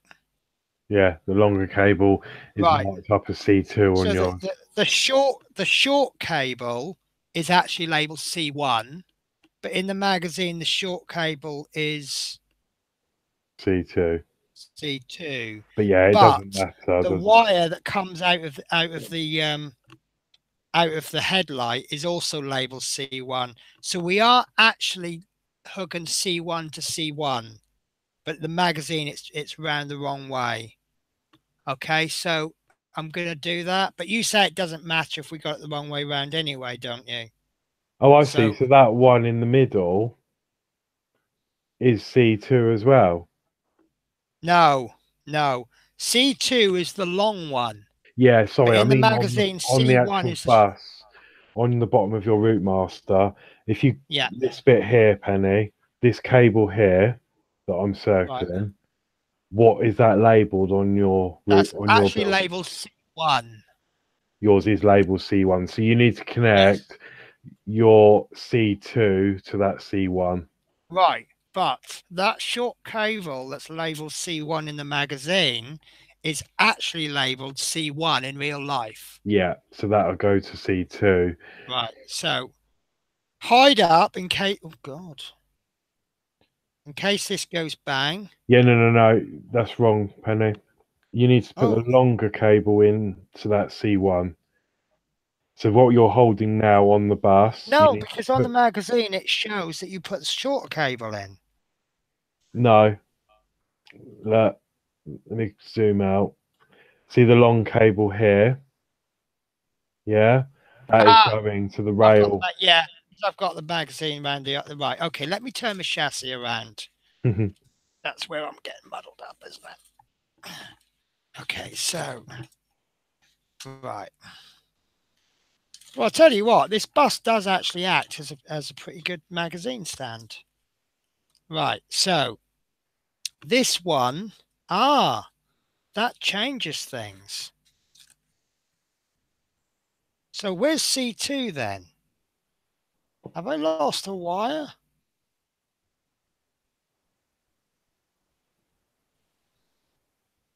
Ah, yeah, okay.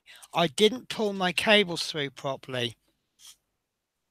So I'm going to have to get my tweezers, which I've now lost. Here we are. So it's actually sitting underneath the cab. Right. So C2 wants the shorter cable, which is C1. Yeah.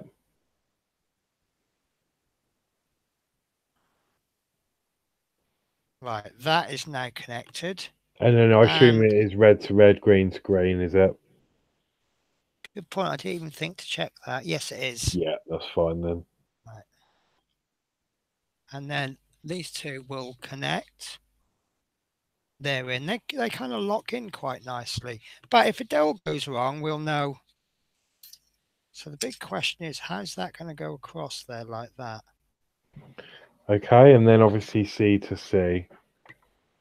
Right. And so this bit is going to go to this, which is a bit of a giveaway with, and you've got a small cable and you've got a large cable. So you can't get these two muddled up because it just won't fit.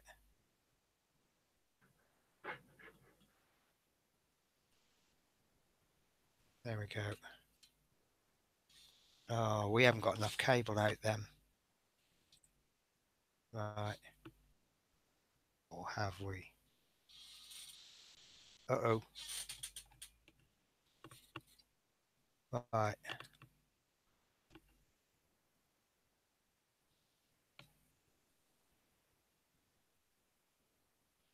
Oh, I'm not loving this.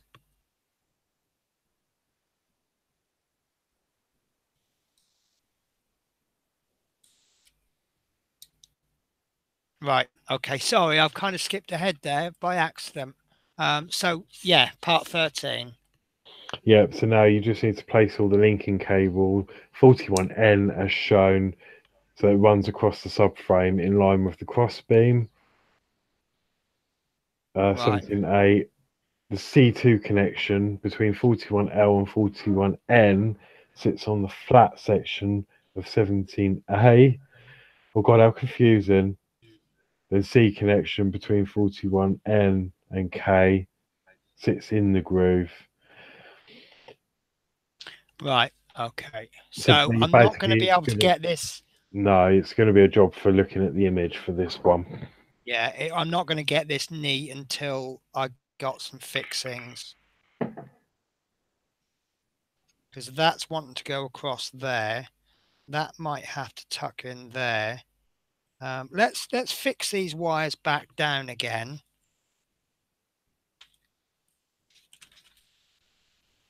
Oh, where's the screw gone for that?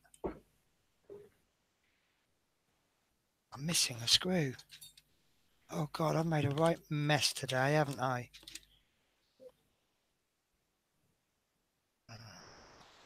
Adam Brown said he sat here 2 hours waiting for that to be confirmed as wrong. Laugh out loud. Yeah. What, the wire? Yeah, the wire labels. The DeLorean was exactly the same, except that was really confusing. I sat here for 2 hours pulling my hair out. But no, with that, I mean, it's all that is a splitter cable, so that would Yeah. work either way round. Yeah, well, it's obviously what it's going to control. It's looking like it's one's going to the right headlight and one's going to the left. Yeah. And obviously headlights go on together. So if we did get that around the wrong way, ironically, they would both work still. Right, so clamping these wires down, and I'm missing a screw. I have managed to lose one. Oh no, Oh no. that's very unusual. Do you know what? You just beat. I was about to say that, and you beat me to it. It's not fair. Right, so I have a cable clip, which is the one that was from further inside the engine, which we were struggling with. But I seem to have mislaid the screw. Ah, I found it. I found it. It's down here. So,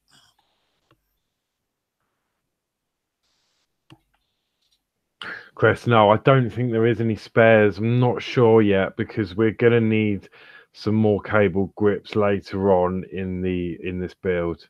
So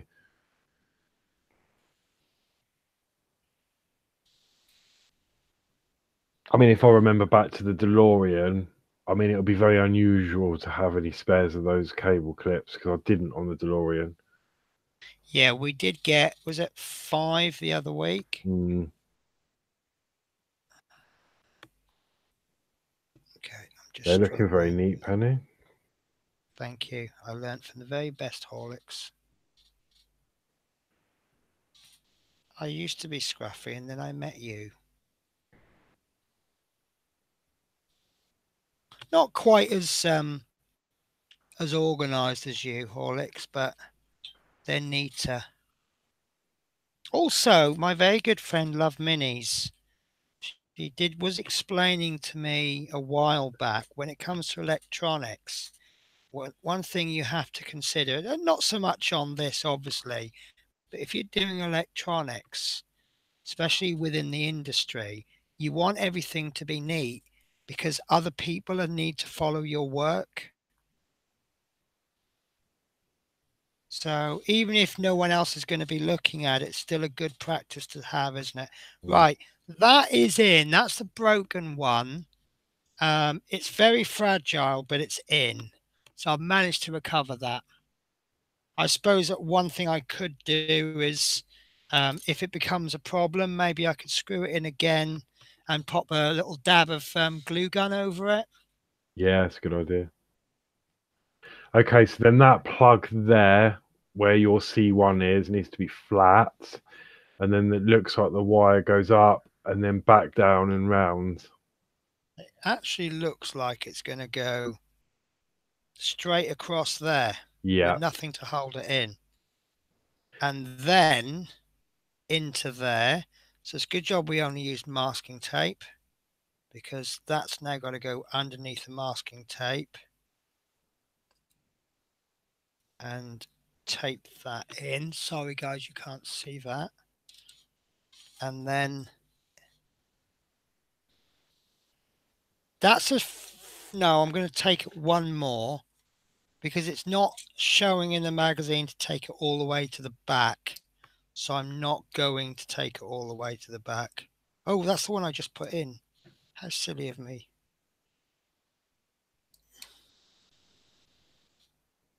Right, so this one.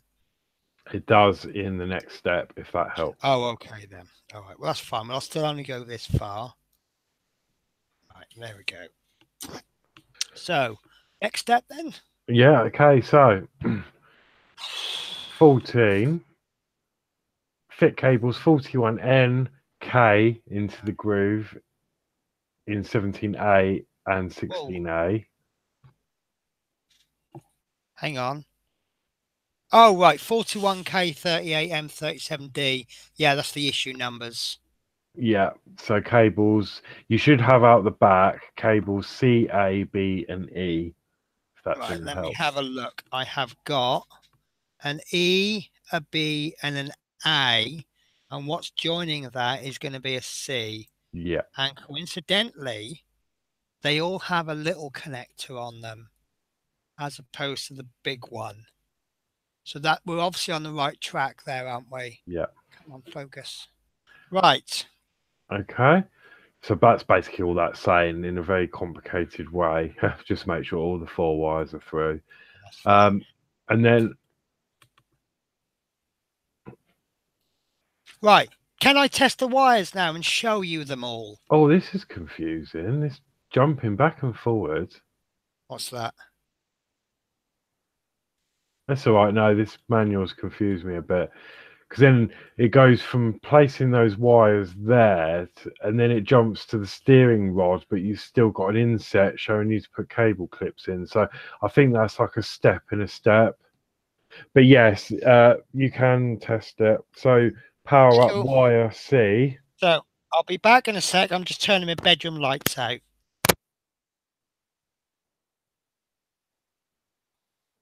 Okay, see you later, Chris.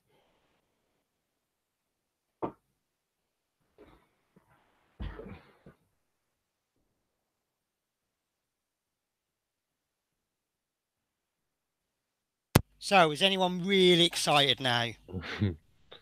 Really Oh, oh, oh.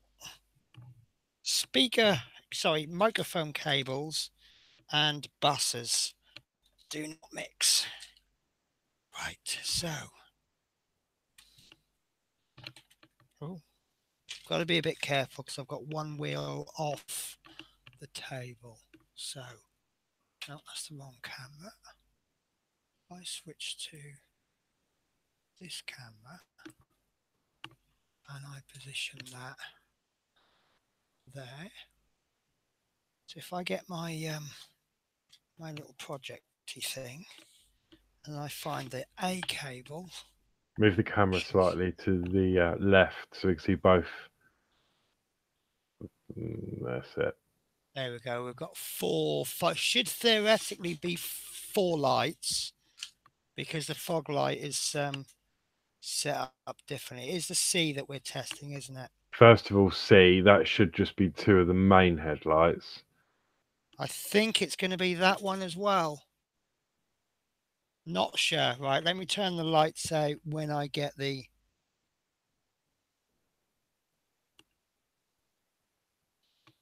Oh. Right, I'm going to have to take this wire down. Right, are we all getting excited? It's like the big countdown, isn't it? Yeah. Like Mr. Bean, and then the whole Christmas tree goes up in flames. Oh, don't say that. No, it won't be that bad. That'd be good. Not seeing a green light. No green light. Still no green light.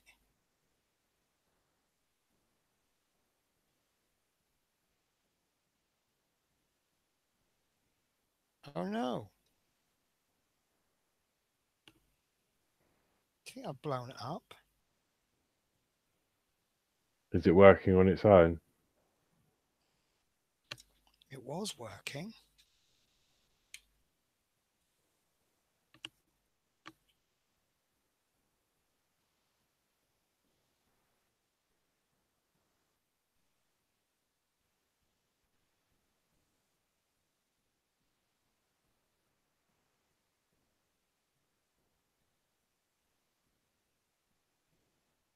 Oh no. Right, okay. What I'm going to do then is I'm going to disconnect this wire and I'm going to test directly on there. Oh, what, the one you tested earlier? Yeah. Yeah, definitely got green light. There's no headlight coming on though. No, I haven't got it on yet. Be patient. Oh, sorry. No, I thought there. Right, Yeah. so lights out.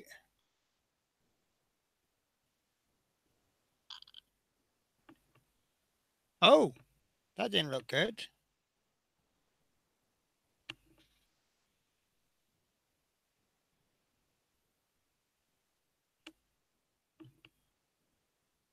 Oh, because we took the splitter wire out, didn't we?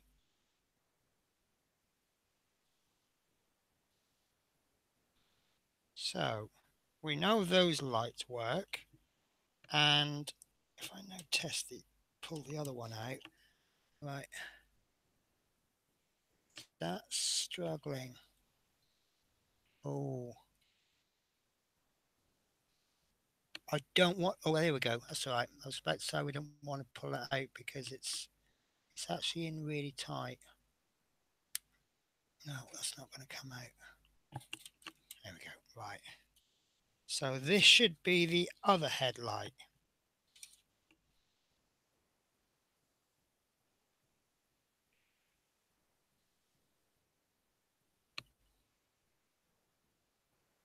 Oh, it's fiddly and it's dark. Oh no! Do you remember that wire that came out? No. Which? It came out of the housing and we just pushed it back in.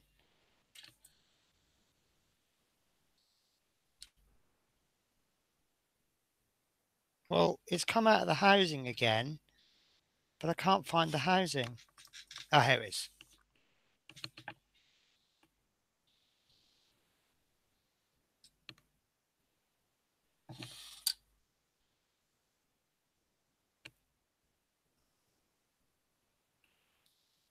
Oh,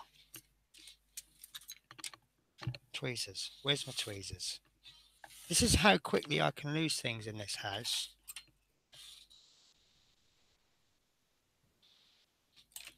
Right.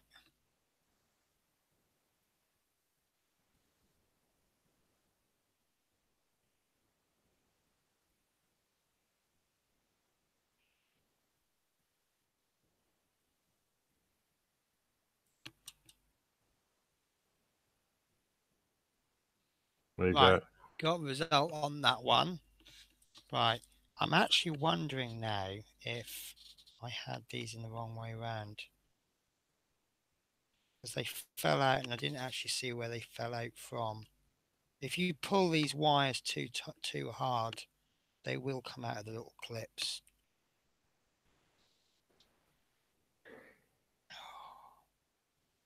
Right.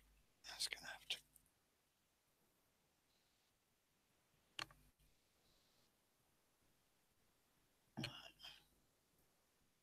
I think those clips aren't enough. I think that's why they're not working.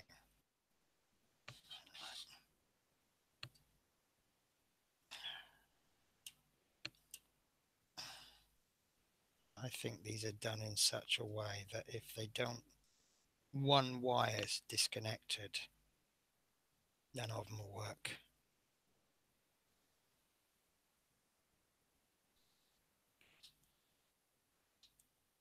Right. I'm actually quite confident these are going to work now.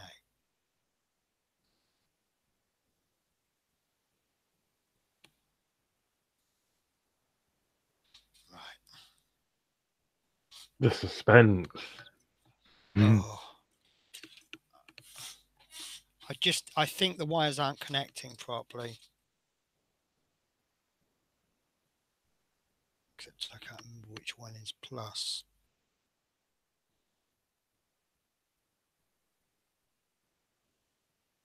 There you go. Yes. Right, let's do that with the lights out then. So I think there was one connection missing.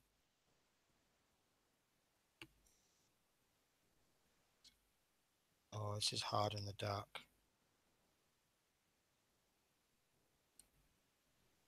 Did I just get the lights to flash? Sorry guys, I'm doing this with the wrong glasses on.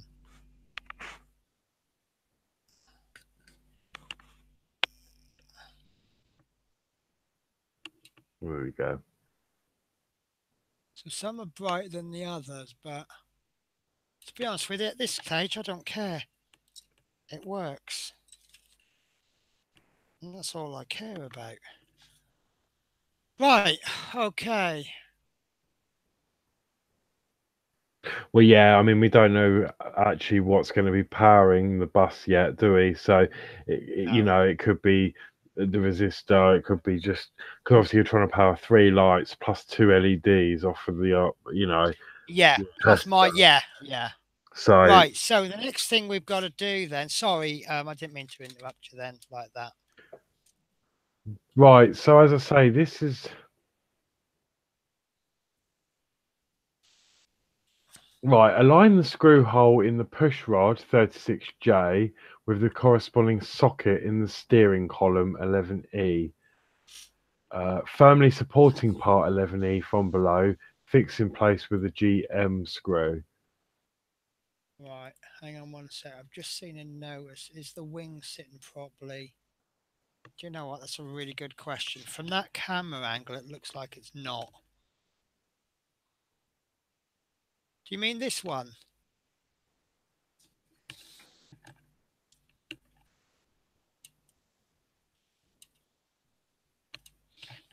Could be the angle that's sitting on the table.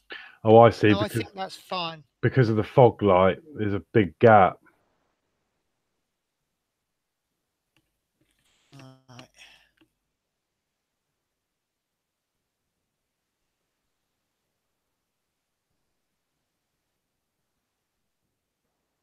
I think that's all right. I can't see a problem with it. Does the fog light move?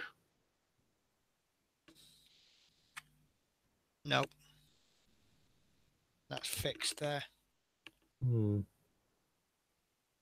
see what you mean. Yeah, the fog light's got a big gap around the top, but oh, I see. Yeah, I'm with you. Right. Oh, yeah. This is the side of the wing that hasn't been fixed in yet, or is it? No, it's the side that we have fixed in. Oh, sorry, I didn't mean to chuck the camera down like that. No, but the gap is even, so I'm all right with that.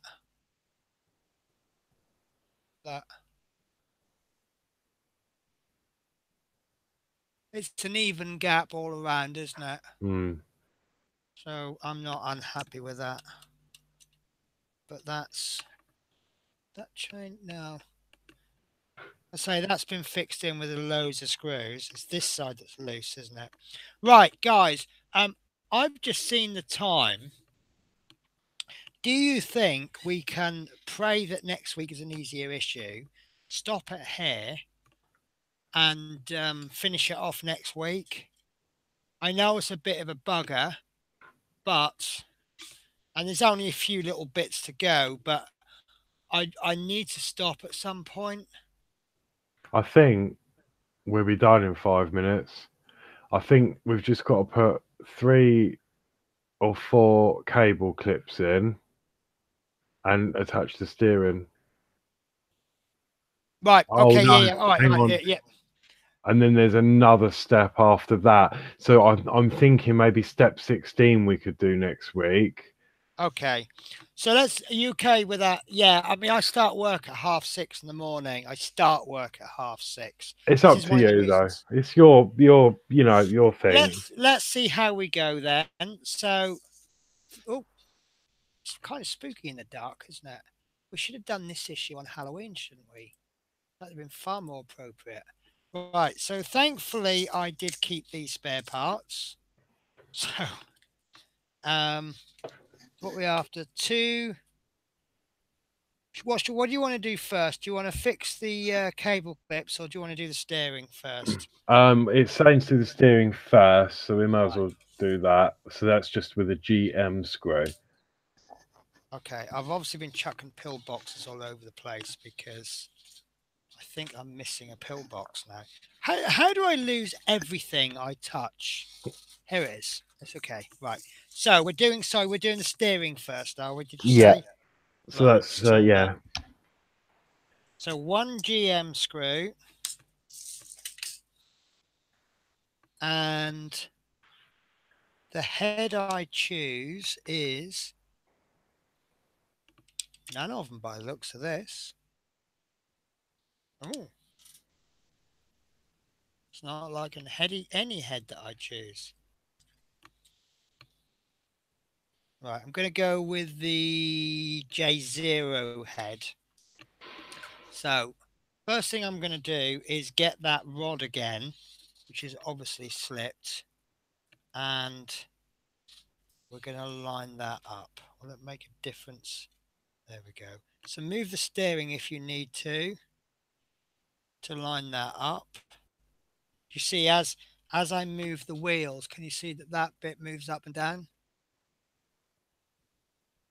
So we just move it there. Perfect. So, you know, change of plan with the screwdriver head. It's going to be a J1. It was the one that was already in the screwdriver. So,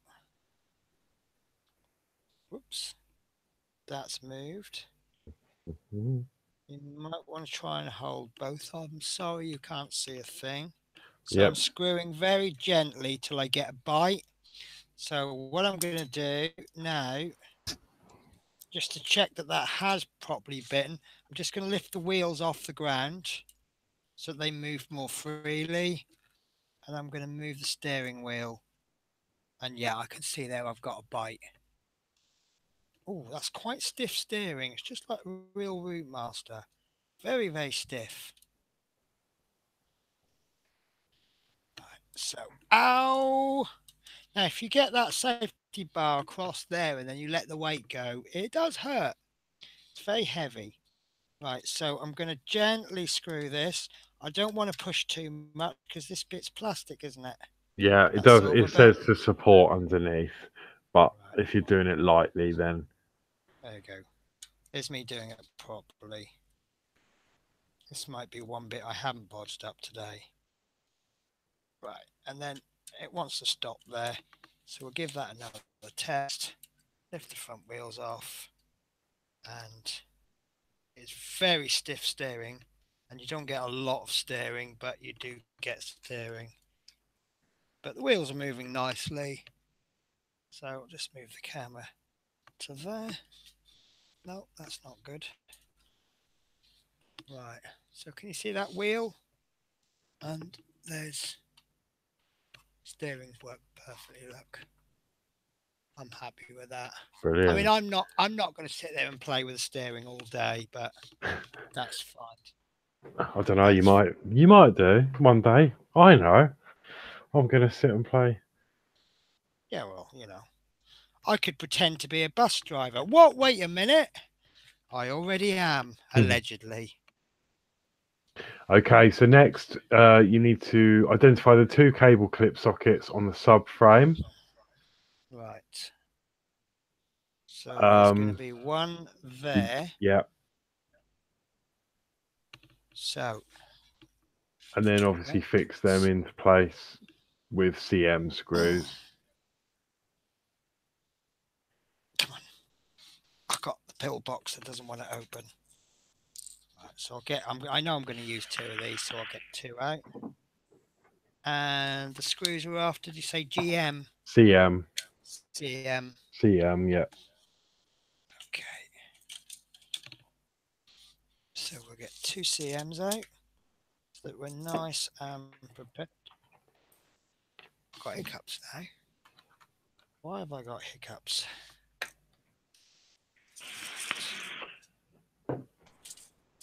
Are you having a nice puff there, Horlicks? Yeah. You know, just right. So I'm going to push those back a bit to give me more room. Oh, I've just noticed. Careful that those wires are in because that had a dodgy connector on, didn't it? They That's look like fine, yeah. they're coming out. Maybe that's why the lights didn't work the first time. Right, what I'm going to do is I'm actually going to put this dodgy one on the bottom, like so. Well, push the cables in a bit because I can see the silver pins sticking out the back of the plug. Yeah, no, that's right. I'll deal with that in a sec. I have a plan. Oh, okay. Trust me, I'm a surgeon.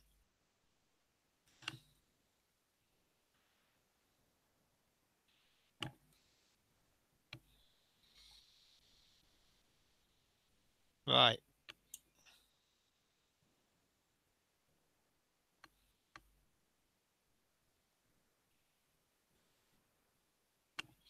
I think that is what way round it goes. And I'm saying that because they have a smaller hole and a larger hole. Yeah, the screw towards the outside. Oh, how inconvenient. I've got two screws stuck together. They both want to be first.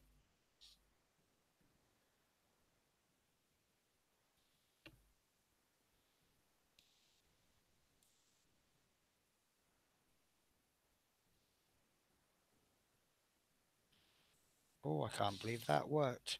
I just put the screw in my mouth to hold it. And I brought the screwdriver up and it worked. Right, sorry guys, I'm just going to knock this camera out of the way. It's in my way and I can't stop. Right. Okay, that's not going to work. There's too many wires through one little bit.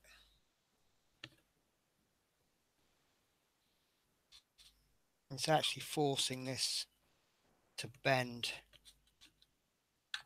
Right. I'm not happy with that, but it's holding them in place.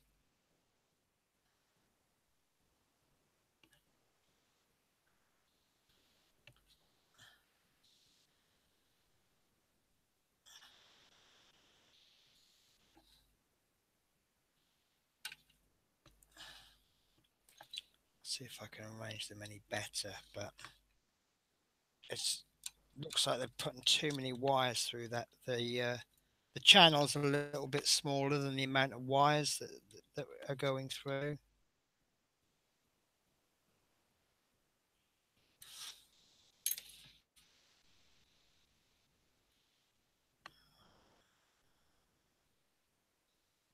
Could only really fit two sets of wires through. Can you see that it's now full? Hmm.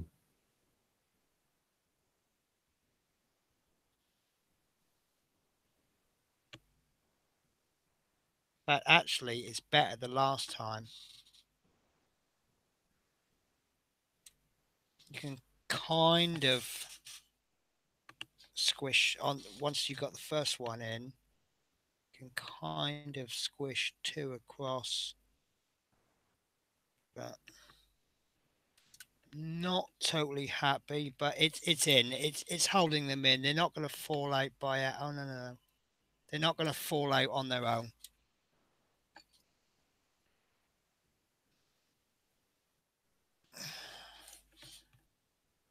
And that's not going to swivel. There's enough locate and peg in there. Right. Yeah, they're in quite solid actually. Right, so, and the next one along is going to be there. So,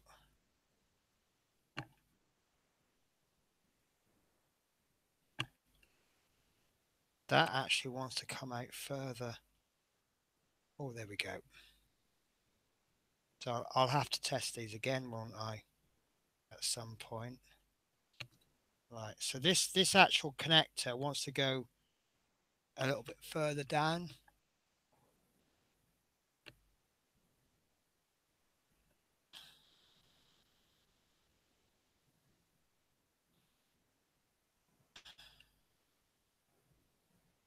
I don't think we're going to get a lot more out of that.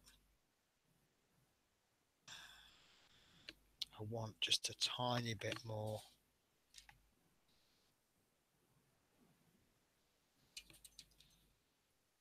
not going to get any more. So,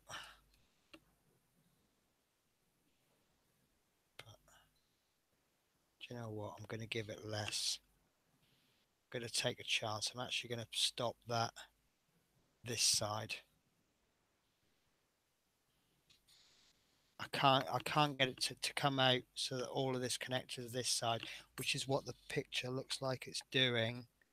So I'm going to take a chance and I'm going to give it less. So that can all run under there, like so. That's not wanting to know, is it? There's too much wire for the channels, in my opinion.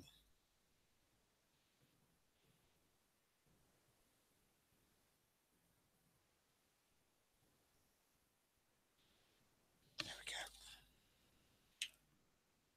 Where's that other screw?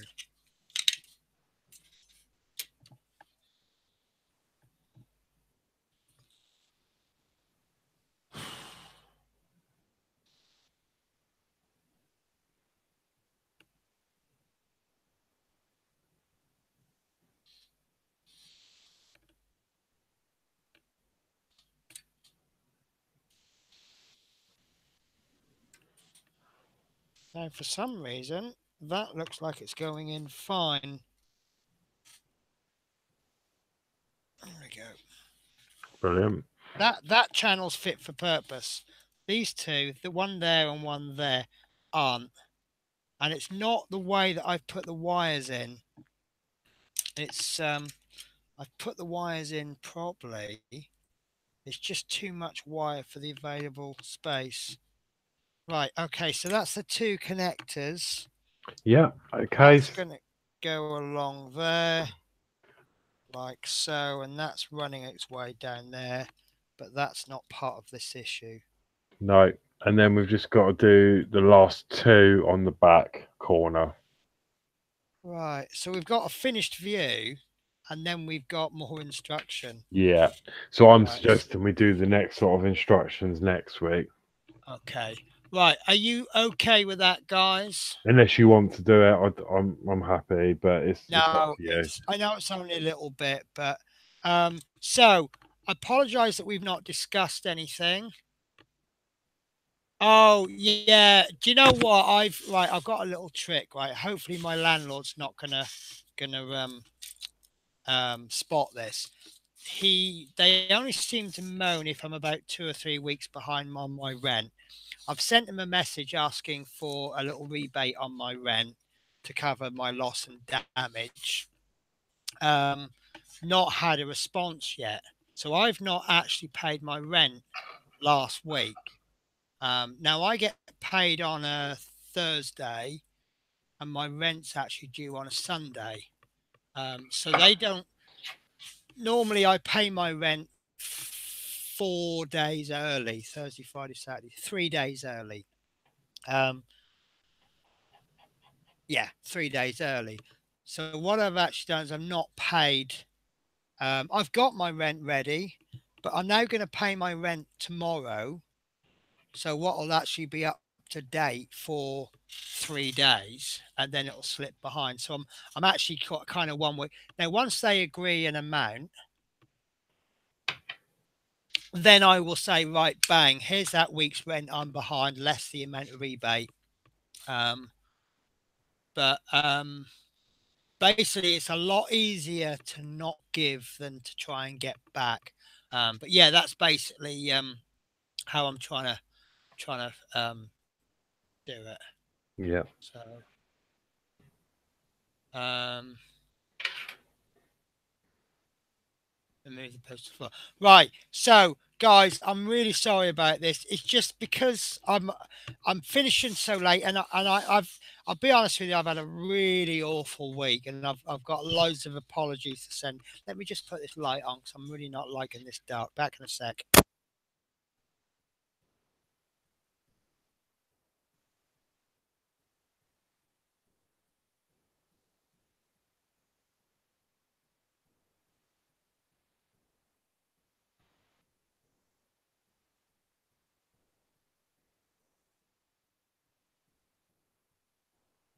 Did that work? I tried to walk behind the bookcase, the shelves, as though it was the stairs. Do you live in a bouncy castle? No. As you were walking, all the camera was shaking about. Oh, it's this. Well, it's the shelves aren't that secure. I can't fix anything to walls. Otherwise, I would lose my deposit on my rent. Mm. And it's just, yeah, you just have to put up. This is why I don't have the 3D printer going, or try not to have it when it's going, when it's streaming, because it'll just be shaking all the time. Okay, so for So, next week, so we need to remember we're oh, halfway through step 15. yeah. So we've still got the other half of step 15 to do, We and then also haven't 16. had a scan for next week, have we? So we're going to Yeah, have to do it by magazine. Have we got a scan for next week? yeah, I think so. Okay. Oh, you have. There we go. There we go. Oh, sorry. I apologise, Adrian. Oh, I know what Right. that is So, now. Yeah. oh, a speaker is fitted to the rear lower deck. This will replicate the sound of the engine. The two sections of the lower deck are fixed together. I think we've mentioned engine noises, haven't we? Yeah, I think you said you were going to buy all the gear and do it, but No, no, it's the switch. Right. I think. Find.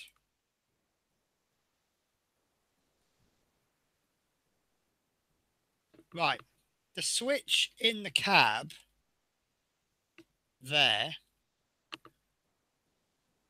which everyone's saying is not a switch, I think that's the engine noise. Or it's one of these two here. yeah, it will be because I think it's too late to get onto that other one now. Oh yeah, because yeah, all right, yeah. Okay. So what's that for then? Why is there a switch there? I think it's just to replicate an actual switch, but it doesn't do anything. I think it's just the detail. But what is that switch in real life then? The It's only just the only kind of switches that we've got in our buses that do anything like that is a steering wheel adjuster. hmm, Because you we'll have to press a listen. button on the floor, you can move the steering wheel around. As soon as you release that button, the steering wheel locks. But ours are obviously newer buses. I think Long lever on the left-hand side of the cab, just in front of the dip switch. A long. Oh, Do you mean this one there, Graham? Or do you mean that one? Long lever. Dave Mills Oh, says it's a it's radio. like, Ah, of course. Yeah, radio switch. Because yeah, they're all in contact with each other by radio. Yeah, that makes perfect sense. Because that's actually how our radios are now. So see if I remember these. This is that's dip switches because everyone calls it, well, some people call it indicator, but that's the indicator there. And this I believe is the gears. It's a semi-automatic gearbox. Hence, there's no clutch. There's only a brake and an accelerator pedal. And the oh, so basic, but it's so lovely at the same time, isn't it? Right, so next week we are fitting. So we looks like we've got a really simple issue next week because can I bring that image up again? Right, so from the right, or is it the left? Right, you've got a little. Basically, what you've got there is you've got the big piece that we've just we will be doing, but should be done this week, and then you've got the black box and the little T shape. Do you think that's all we're getting next week? it's Which difficult to tell, isn't it? It's always those pictures aren't that clear. It just shows a no, rough idea, doesn't it? But there could be they a bag they of are very wiring. vague. Yeah, they are very vague. And there's been a couple of times when we've gone, it doesn't look like there'll be much, and then there's loads. But to be honest with you, right now, if it's a very short issue next week, it will actually do me a favour. It'll be a bit of a relief. So right, we will investigate that. If we have loads of time next week, we'll be able to discuss that, Dave and Mark. We have a bit of an argument going on at the moment, so we might have a fight going on. So right, okay, so that's it. I must tell you a quick story. I know I'm trying to go to bed, but it can't wait till next week. I have found a new level of stupidity in Newport today. I had my duty that I had to do, but there was one of the agency drivers. He's been given a Cardiff, and he didn't know Cardiff. So the duty man just said to me, "Oh, do you know the X30?" So I said, "Yeah, yeah, no problems." He says, "Well, can you swap and do that?" So I did this X30, and there was an accident on the road on the way. It's only 45 minutes each way, but it took me an hour and a half to get there. And I saw a lot of buses coming back empty or dead, as we call it. So I made the decision that I am going to run back. Plus, the sooner I got back, the more of my regular duty I would have done. And I really didn't want to do my duty. It's a run that I don't like. So, excuse me. So I got there. I was 45 minutes late. But as I got there, the X30 that was behind me, which was only 15 minutes late, caught up with me, and it just went, which is a reasonable thing to do. There's no point having two exact same bus services picking up the terminus. Well, this woman gets on and she says, "Is this the quarter past?" I said, "No, no, I'm the quarter to." She said, "Well, was that the quarter past?" I went, "Yeah." And she went, "But it's just gone past and let no one on. What am I supposed to do now?" And I went, "Hang on, love. You're on an X30?" And she went, "Oh, yeah." So, because she normally gets the quarter past 6, I was the 5:45. And she doesn't get the 5:45. Presume she finishes work at 6. So she's like, "Oh, I've just spotted something." Right, I've just spotted something I'm not happy with. Right, sorry guys, I'll just show you this. You may not see this from all angles. Right, you actually can't see it. I only see it from an angle. Right, in the corner, there we are. Right, in the corner there, where I've obviously caught this, or screwed that in too tight. I didn't screw that in very tight. I've actually got some cracks in the acrylic. And I've also got it on the front as well. You can only see it from a certain angle. It's there. Mm. You see it? That's obviously where it's put stress on there. And there's one at the top as well. And it's right where the screw hole. No, that's not. That's interesting. That's not where the screw hole is. So that is a pain. So I don't know what to do about that. I don't think there's anything I can do. But obviously, where I've been pulling this about, it's caused it to stress. Or it could have been as I was put in, but I only just noticed it. So that's a shame. So, right, I'm going to go to bed and cry now then. Mm.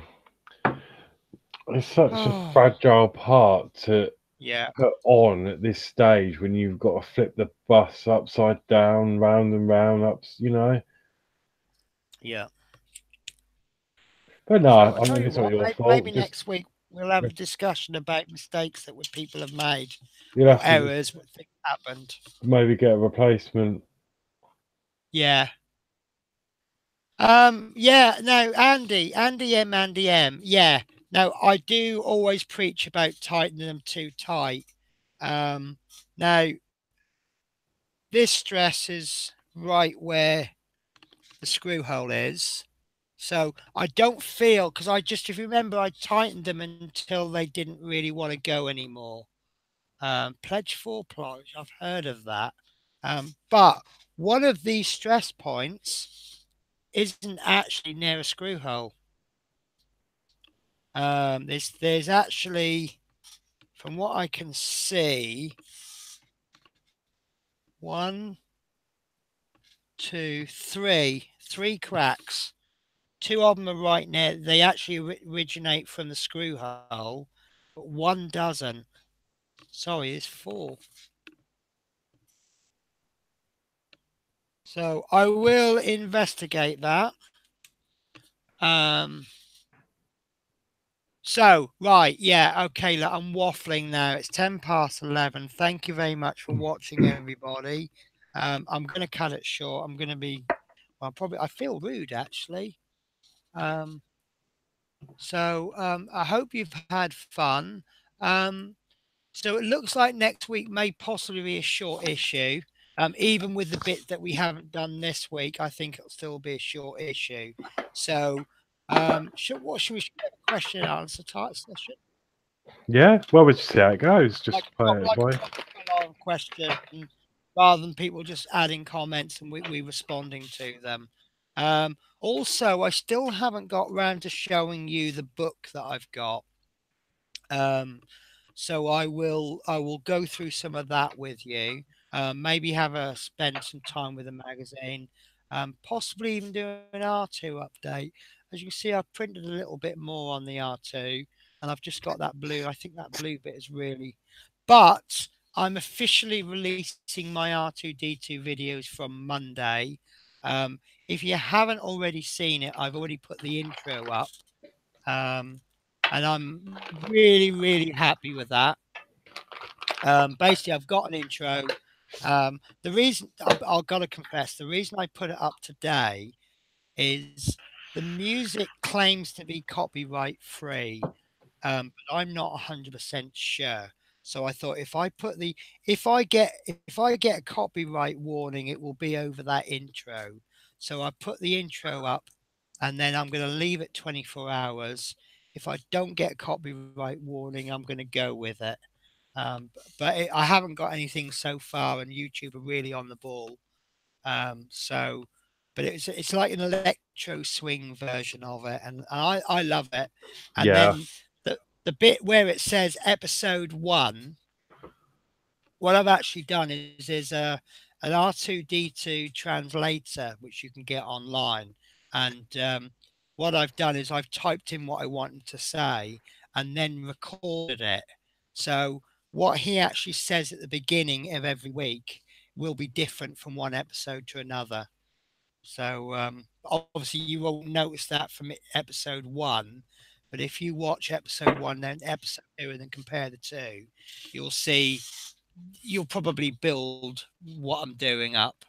So yeah, I'm looking forward to that. But how I'm doing it on the YouTube isn't actually how I've done it in real life. How I've done it in real life, that turns out to not be the best way to do it. But I've made it a lot smaller so we can do small sections each week. yeah, So that hopefully other people can follow along. We're going to try and keep it to a budget of a tenner a week over 2 years, just like a real part work. So, right. So that's it. Thank you very much. Thank you from Horlicks as well. yeah. And Thanks for I will see watching. you next week. Oh, just a quick update as well while I'm here, in case there's some viewers that aren't watching. Those of you that are doing the R2D2 from D'Agostini, if you haven't got your batteries yet, head over to 18650.uk and you'll find some batteries on there while you still can. If you don't want to wait for the official ones, mine did arrive. I've ordered them. I've charged them all up, ready to go. But yeah, they're only going to have so much stock. So yeah, that was all from. So yeah, that's all really from my end. Awesome. You were a bit excited about that, weren't you? What the? Yeah, do you know what? I just had to get the batteries because I can just see there being a national shortage because they're so hard to come by. But I know a few people that have ordered from there. So I can't imagine there being loads of stock because they're quite an odd battery. So yeah, I think the poor old suppliers will go, oh, we've sold loads, let's get more in. yeah, And then and put all the of price up. but then no one else will order them because they've already got them. So yeah. Right, guys. So Okay. I'm signing off now. So thank you very much for watching. Oh, David said how much? They were £5.19 each battery. So, and then it was if you want it next day delivery, like Royal Mail first class, it was like £1. So in total, it was about 32 quid for 6. That sounds quite reasonable. Yeah, and they are proper batteries. They're genuine. They are Samsung 30Qs, which are the button top ones, which are required. And they're 3.7 volt, 3000 milliamp. Everything ticks boxes. Yeah, and I ordered 6, and I'm really happy with them. I've charged them all already, but obviously I'll go through that when I do my my video on YouTube. So yeah, I'm really happy with them. Excellent. Right, so guys, then I'm off. It's good night from me. You don't watch two Ronnies, do you? So, yeah, I have done in the past. Okay, so you say it's good night from me. I can't remember it. You say good night from me. It's me. Oh, good night from me.